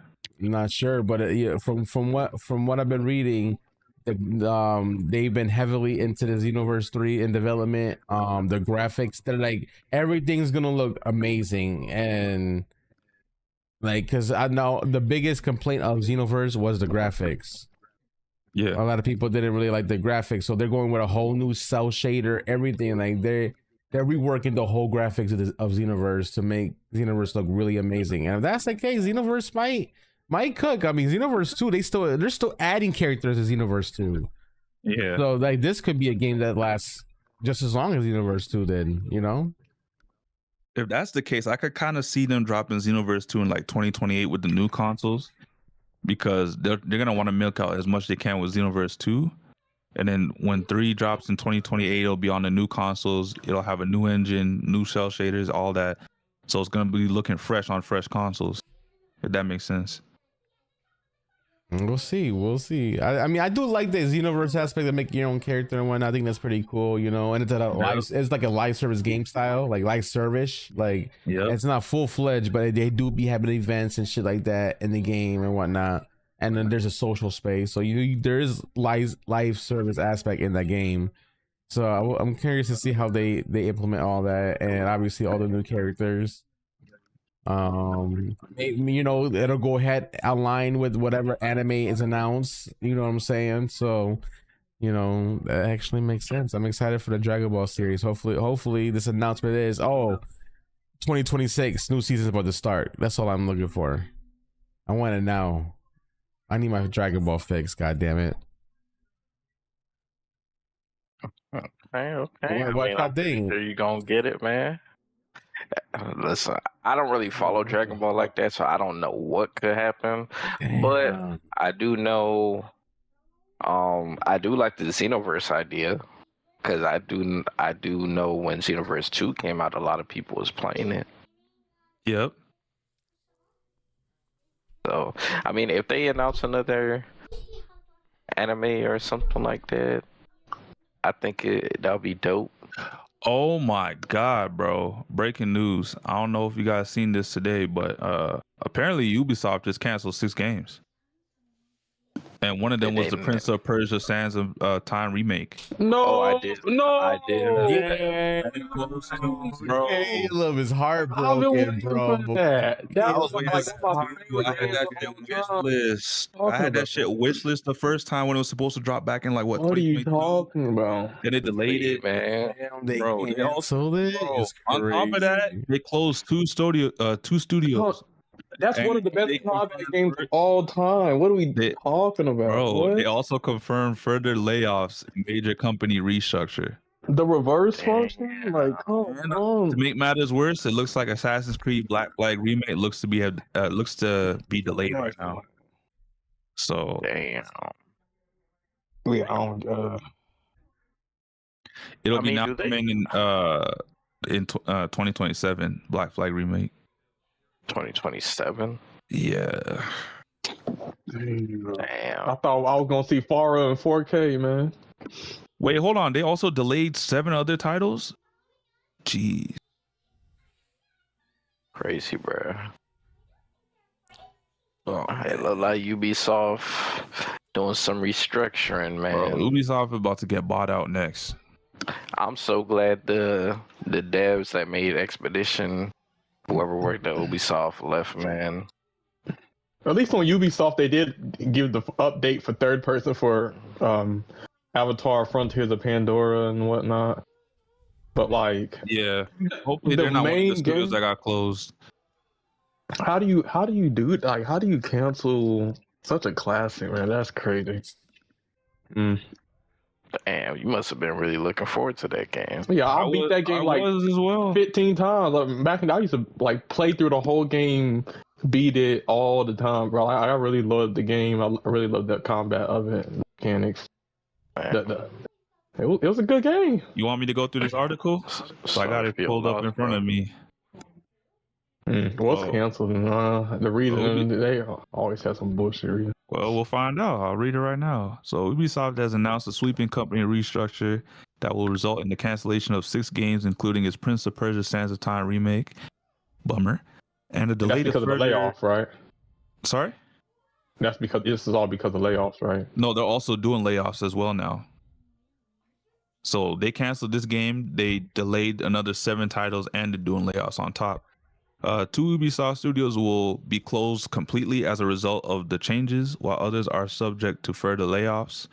Of the half dozen games that have been fully scrapped, Ubisoft is only publicly naming one today, its long-awaited Sands of Time remake that was rebooted once already. 3 of the canceled games were new IPs, while 1 was a mobile. Ubisoft's core focus going forward, the company has said, will be on open world games and live services.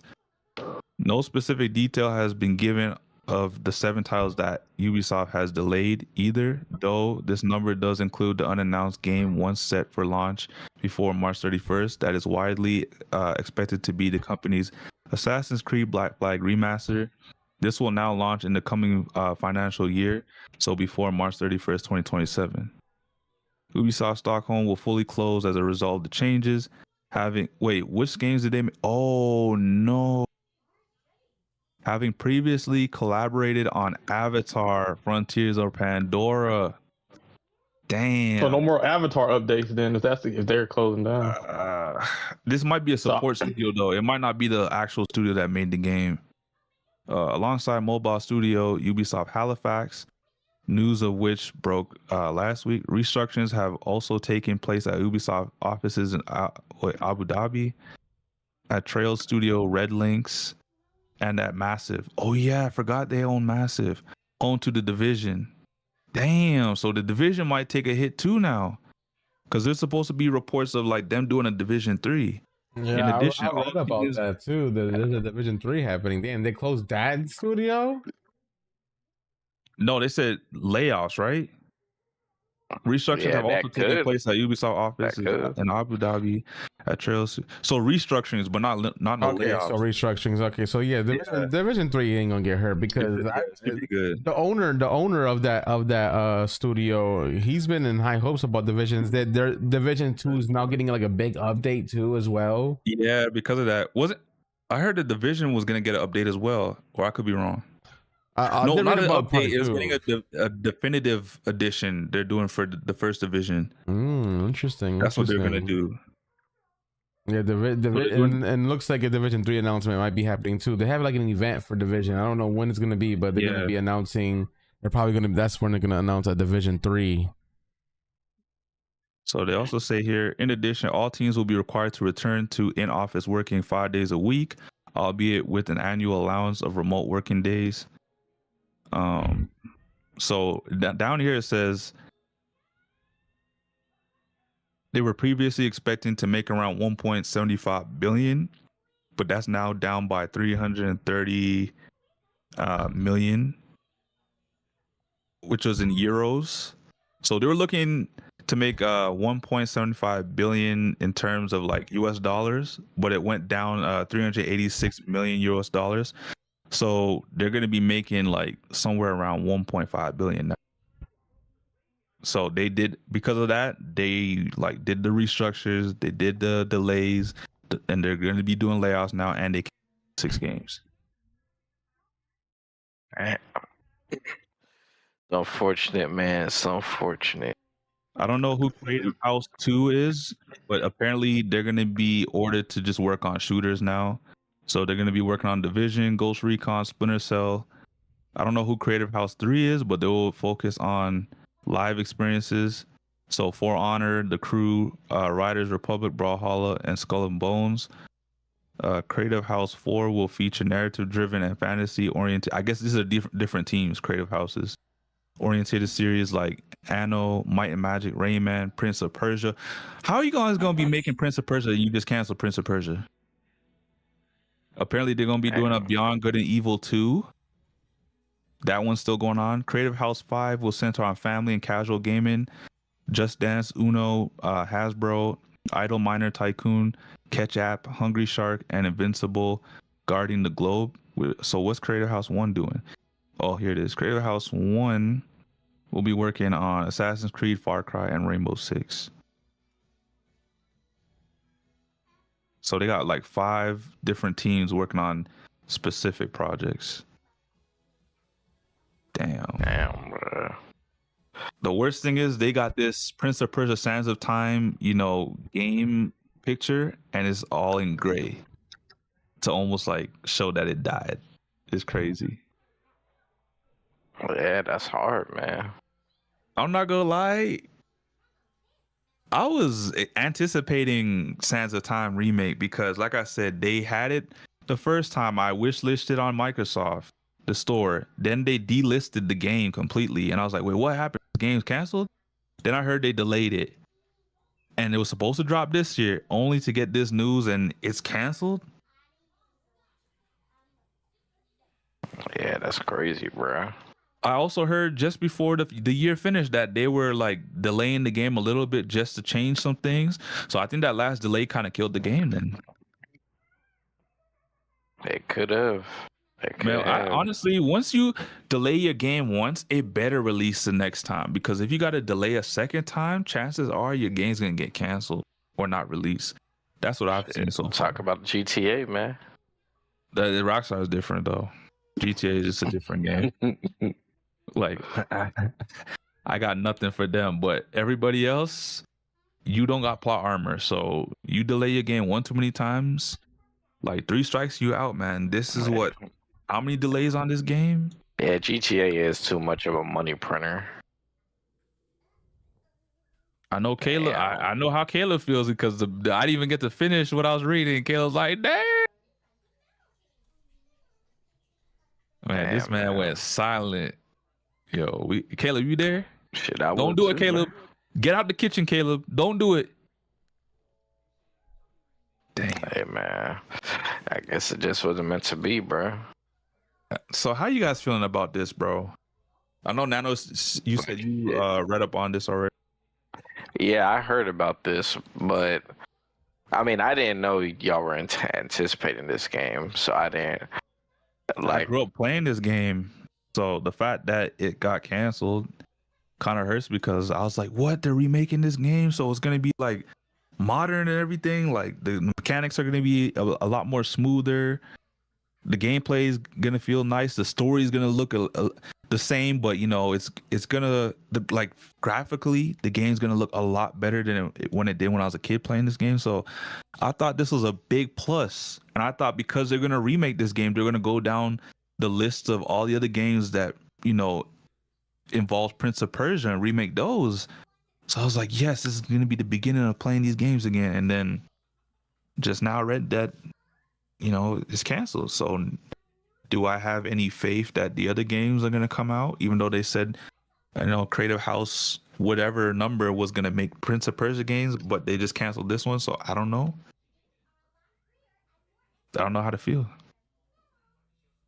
I just know that was one of my anticipated games, that and Fable, and Prince of Persia is canceled. Still get Fable though. Damn. Yeah. Damn. Caleb, you still there? Yeah, I'm here. How you feel, man? Oh, it's BS sucks.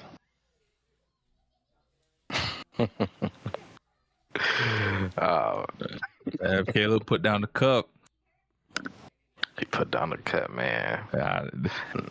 Man, I know Kansas lost in the Super Bowls, and I had to tell you to put down the cup. Don't lift the cup up for this. No more sipping on promethazine, Caleb. That's just done with, man. Damn. So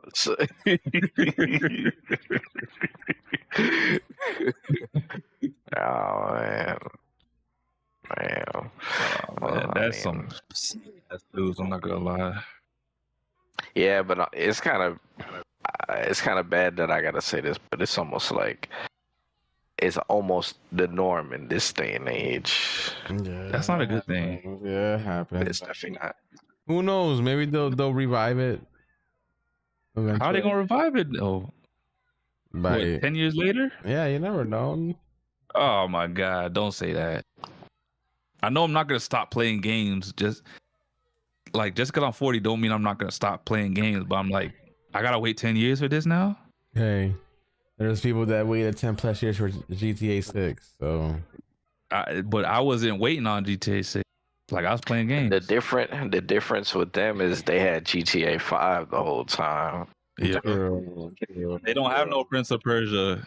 Like, what are you gonna do? That's the Ubisoft thing. I mean, you can't control that. Hold on, they did have that 2D Prince of Persia game that Yo, I heard that shit was fire. It was, but like, I ain't coming to play that. No, see, you can't satisfy it, people. Yeah, man. This man. I wasn't coming to play that platformer. I was coming to play something else. Nah, you greedy, bro. That's so what? Maybe if you would have supported that game, they wouldn't have had to do what they did. Why are you putting this all on me? I bought Avatar. And I bought bro. the new DLC for Avatar. I bought the pre-order for it. I'm talking about the Metroidvania Prince of Persia game, bro. I didn't ask for that game though. See, this is my issue. They put resources into that Metroidvania Prince of Persia, but then you're gonna cancel the Sands of Time remake. That's just stupid. Like they could have I heard allocated great those things resources. about that game, though. Y'all had great things, but no one asked for it. Man, y'all niggas ungrateful, bro. I didn't say it was bad. I'm just saying, like, if we're going to prioritize, either, but yeah, you know what I'm saying? You prioritize that, you know what they not done? some 2D Metroidvania. They could have made Prince of Sands of Time remake, and then after it was successful, dropped that game right after. But instead, they dropped that game first. Okay, then you gotta support it, man. See, you never know what's around the corner. Nah, because guess what? Sands of Time first, they would have had the success. I supported it and got it, and still they didn't freaking. That's what I'm telling Sammy, bro. It's his bought fault. Avatar though. It's not my fault. I bought Avatar. So I was supporting them. Avatar. Okay, they're not talking about Avatar, but I'm still giving them money. I bought Avatar. Man. And I just told you I bought the latest DLC for the new Avatar too.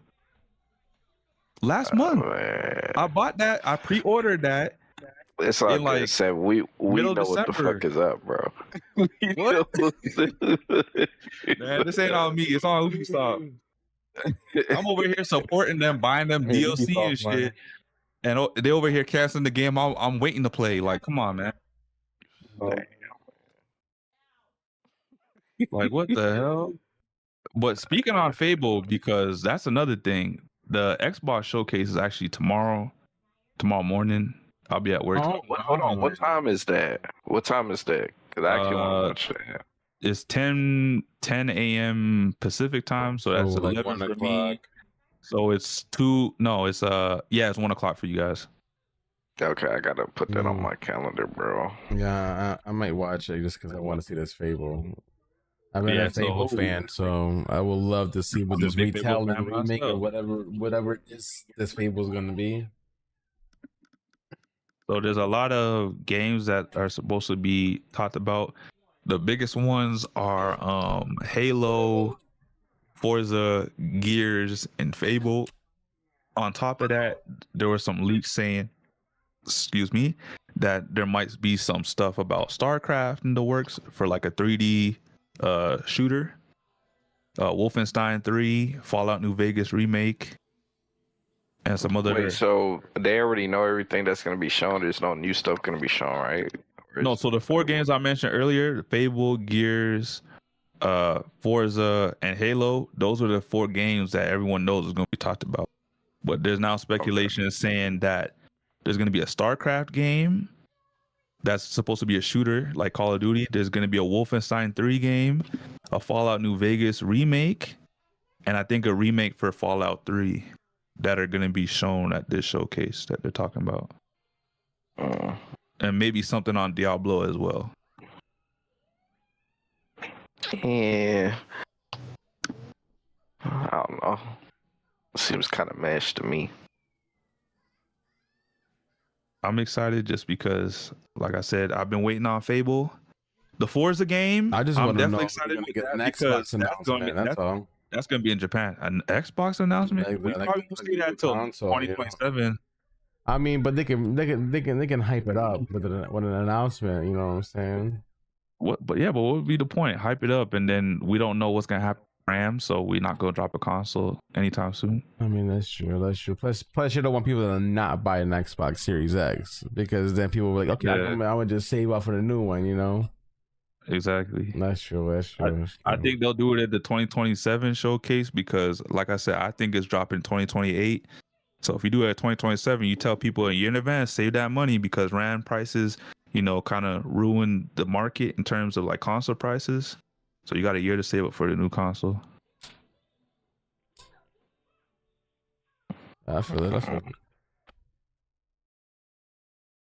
But yeah, like if you're over there in the East Coast, it's 1 p.m. for you. Pacific, it's 10. Me, it's 11. Caleb, it's 12. So if you want to watch it, you know where to watch it. You can watch our YouTube live. It's gonna be interesting, and there might be a couple mystery games that show up and shadow drops into Game Pass like they always do for every showcase. So definitely be on the lookout for, because they've been dropping games into Game Pass this past week that weren't even announced in the Game Pass lineup, and I'm like, what the hell? So The only things that I'm looking forward to is I'm looking forward to games that are whatchamacallit, games that are potentially gonna be on PlayStation. And I'm looking forward to see if the Fable game is actually gonna be on PlayStation as well. I mean, only things I'm looking forward to. You can just get an Xbox if you want to play these games now. Fuck that, bro. I mean, if you want to play Forza, you're gonna have to wait. I hear you gotta wait like a year. I'm not playing no Forza, bro. You sure? It's gonna be in Japan, bro. Everybody's excited. I don't care, bro. You say that now until the game drops and you're like, shit, I need Forza has never been my type of game. You're not into realism? You like more? I prefer more arcade racers. No, that's fair. I enjoy all types of races, whether it's kart racers, arcade sim, anything that got cars in it, I like. But yeah, that's the Xbox showcase. I don't know, there was another showcase early in the month, the New Game Plus showcase. This is supposed to be a showcase that talks about the games that are supposed to drop around this, well, anytime around this year. And there's a few games on this list that were interesting that I wanted to, see.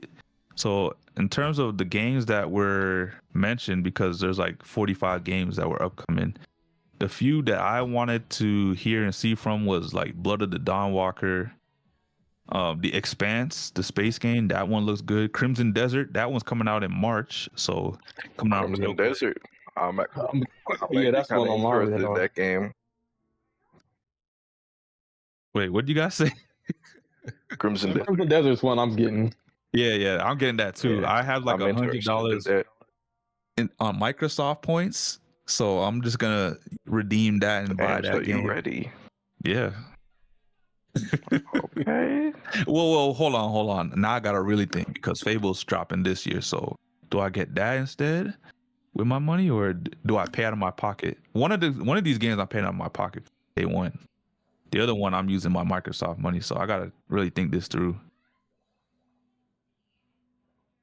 They got this other game called The Cube, which was an MMO spinoff of Atomic Heart. Dino Blade is a Souls-like action RPG. Towerborn, that was already put on the PC Game Pass, but it's now coming to Xbox Game Pass through early access. And then Grounded 2, that was another game that I was also looking into. Man, Pro and Sis are like obsessed with that game. Like they can't wait. Grounded is fun as hell. So Grounded 2, I already know it's gonna be good. Shit, you think we might get some news on State of Decay 3? Yeah, they advertised that like a long time ago when the Xbox Series X first came out, and it still ain't came out. Yeah. So maybe we might see something, but maybe that might be the shadow announcement on the showcase. It is a possibility. In the Xbox showcase tomorrow. I know that wasn't really something that was brought up, but after seeing the Grounded 2 stuff, I was just like, shit. Maybe think about Undead Labs and State of Decay 3. Like, what if that's the game that they shadow announce that might be coming sometime this year? It's a possibility. Because we haven't heard anything from them in a while. And even though Xbox or Microsoft went around canceling some games, they didn't cancel that one. So that tells me that game was either next to finishing or close to finishing and like able to release soon. Because like Caleb said, I didn't hear about that game, or they announced that game since like 2020. Around the same time they announced Fable. And 5 years later, or 6 years later, here we are with Fable coming out this year. So it sounds about right that maybe that game this year too. Yeah, it's a possibility. It's a possibility. Well, we'll be watching. What was your games that you were interested in from the new Game Plus, Nano? The showcase. Crimson Dead. Well, I kind of already talked to you about this, Sammy. Yeah. I actually wasn't really. There wasn't too much that I saw that I really cared about, but Crimson Desert is one, and I did see one that kind of looked interesting with like this. It looked like some sort of 4-player co-op. They were in like a desert, like shooting like enemies. Oh, and stuff like that game that's gonna be on PlayStation. I think it was The Canyon or something like that. Something like that. That game looks pretty interesting. Yeah, I believe it's called The Canyon. So I think those are like the only two, bro. What about you, Caleb? Probably Crimson Desert, really. I think that's everyone's most anticipated game. Xbox right Showcase. Maybe they'll show some Exo Mecha gameplay because I believe this is supposed to come out this year. First quarter. I remember you was telling us about that. And let me look at that up. What about you, Angel? I guess you're just really worried about the Xbox Showcase tomorrow. What happened? Like, what did you watch New Game Plus? No, I did not. Oh, okay. So then you wouldn't really know what was shown. Yeah, they showed a lot of indie stuff, which I'm not mad at. Nah, indie's been doing good. So it says it's gonna release Q2 of 2026, Caleb. So no, I was think just that's watching around this video. I was March, watching April. this video, and it looks like I mean, what, summer or something? yeah. Okay. So yeah, looks like yeah, it's spring, almost what sometime in spring, possibly. It's looking like it's going to be Dragon Ball Super remake. Damn. I just But watched it seems like Super had a lot of examples of bad animation, and so it seems like, and same with World Trigger, but One Piece got all the love, so it seems like they're trying to give these other series the One Piece treatment, and so they're just reanimating these series. So from the I wouldn't be surprised if they do Black Clover as well, because a credible leaker. use some love too. So this credible leaker is saying that it is going to be a Dragon Ball Super remake with the animation style of Dragon Ball Daima. I didn't watch that. Dragon Ball Daima had very great animation. Like Daima's animation was amazing. Yeah. That was like the B team. One Piece is like the A team. Daima is like the B team. Super is like the C team.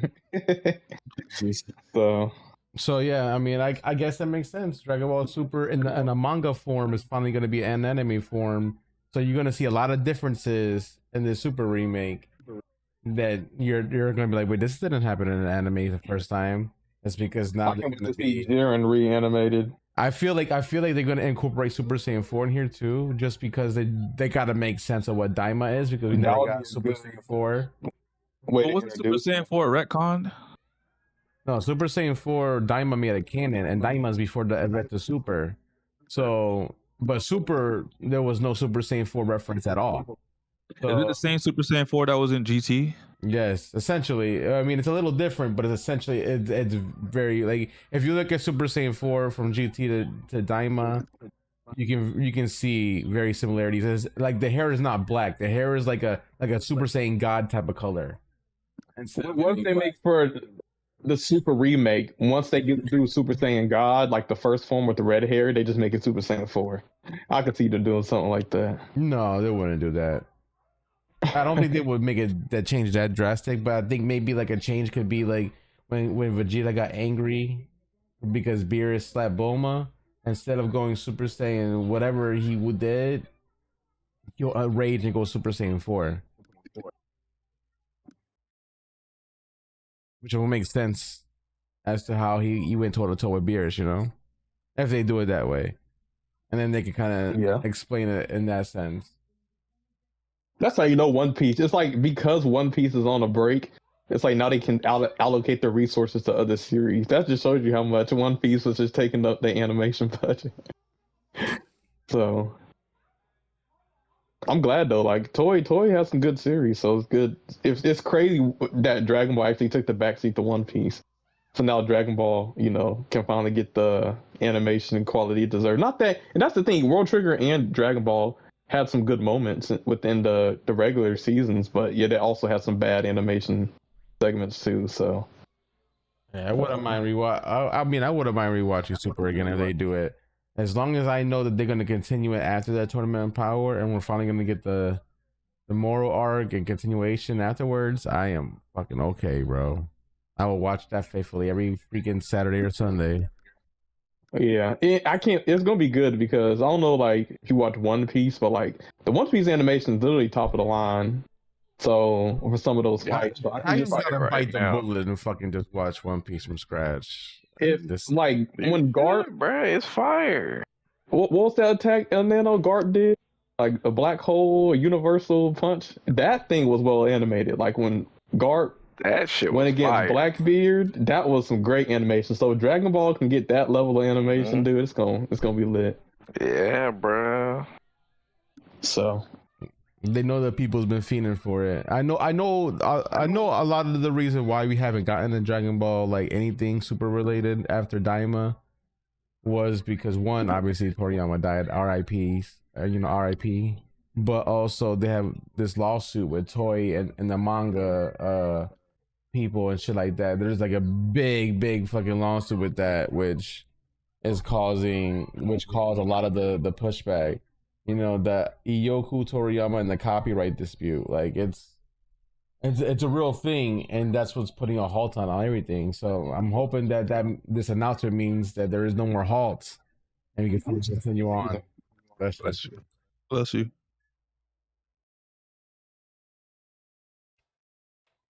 Yeah, I know they fighting over this man's IP right now. I mean, I don't blame them. Dragon Ball is literally probably like, I mean, I know a lot of people talk about Big 3, Big 4, yada yada yada, but I mean, Dragon Ball will always be It Dragon started it Ball. all. It's like its own thing. Like if something comes out, movie or anime, it's gonna pop off because Dragon Ball is just Well, the that big name. three were inspired by Toriyama.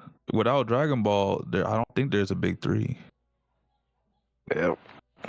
Like as much as Super was not, well, you know, people talk shit about Super and this and that.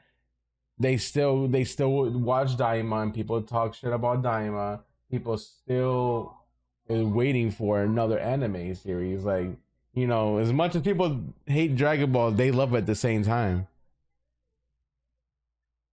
That's true, man. I mean, you can never go wrong with Dragon Ball. It's one of the goats, man. That's fact. To a lot of people, it is the goat. I consider it like the grandfather. Yeah, that's like it's like the one that, you know, really inspired all the top anime creators that we have right now too. Like, The Dragon Ball is on the Mount Rushmore of anime. Mount Rushmore.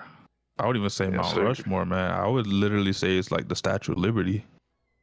I would say it's like its own statue above like the Rushmore, looking, you know, as like the creator of all. Yep. Right. Because everything was derivative of that. I mean, Naruto, everybody loves Naruto. That's heavily, you know, influenced, you know, the animator was heavily influenced by Dragon Ball. All of them, really. Yep. So it's like, if Toriyama wasn't out there, you know, creating Dragon Ball, like, we get these same pieces of work or pieces of art.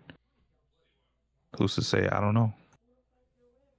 You never know, man. You never know. Yeah, that's cool.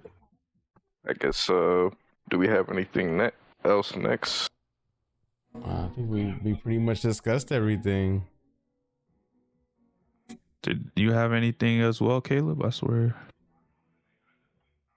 Hey, no, when we done, we done. We ain't gotta force a million topics when we done. No, I just thought you said you had something to say or something to bring up earlier, so wanted to see if you brought it up. No. Okay.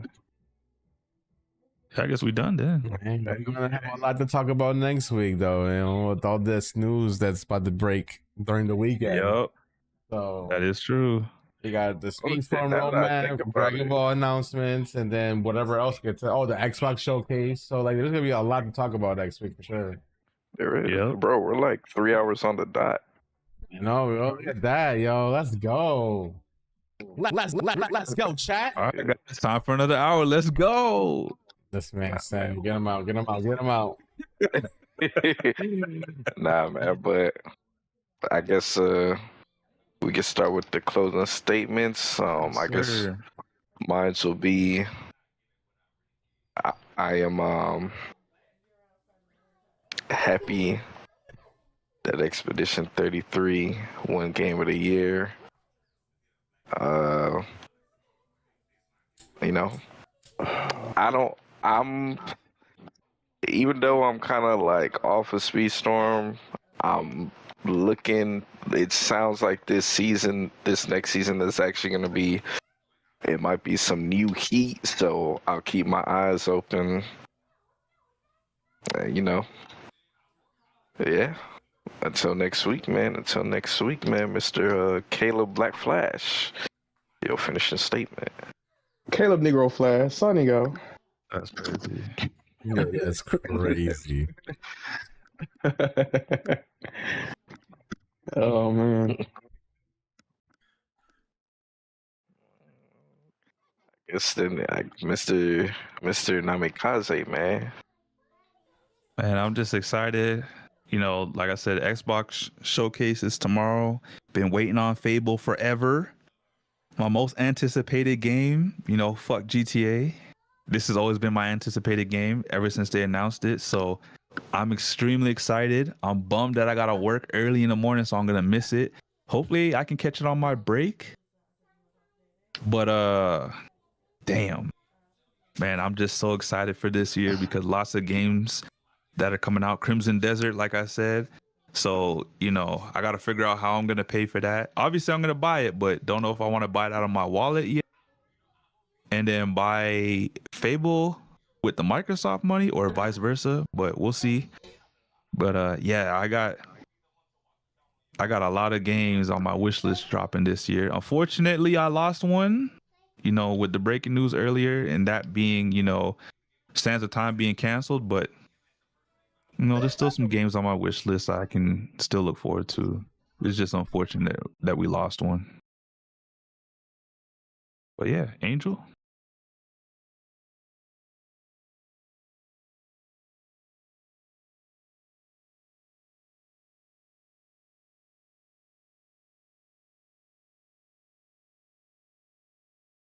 Angel. What happened? Oh, yo. Is it my turn already?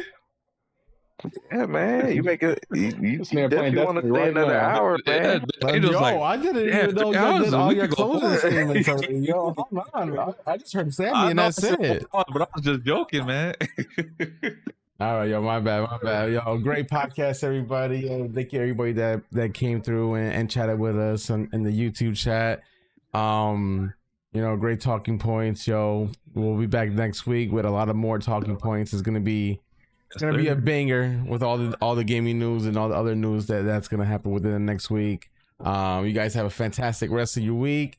I was gonna say something and I totally forgot, but I'll probably remember by next week. So other than that, yo, like, subscribe, hit the button, get notified whenever we go live, and we'll see you guys next week. Much love, Hey, y'all. yo, Angel, Yo, play that new outro. oh shit, I ain't even got that ready. It's in the group chat. It's in the group chat. This man said, play the new outro, guys. I'm not even ready. All right, there we go. All right, guys. Much love, y'all. We'll see you next week. Yes, sir. Good night, y'all.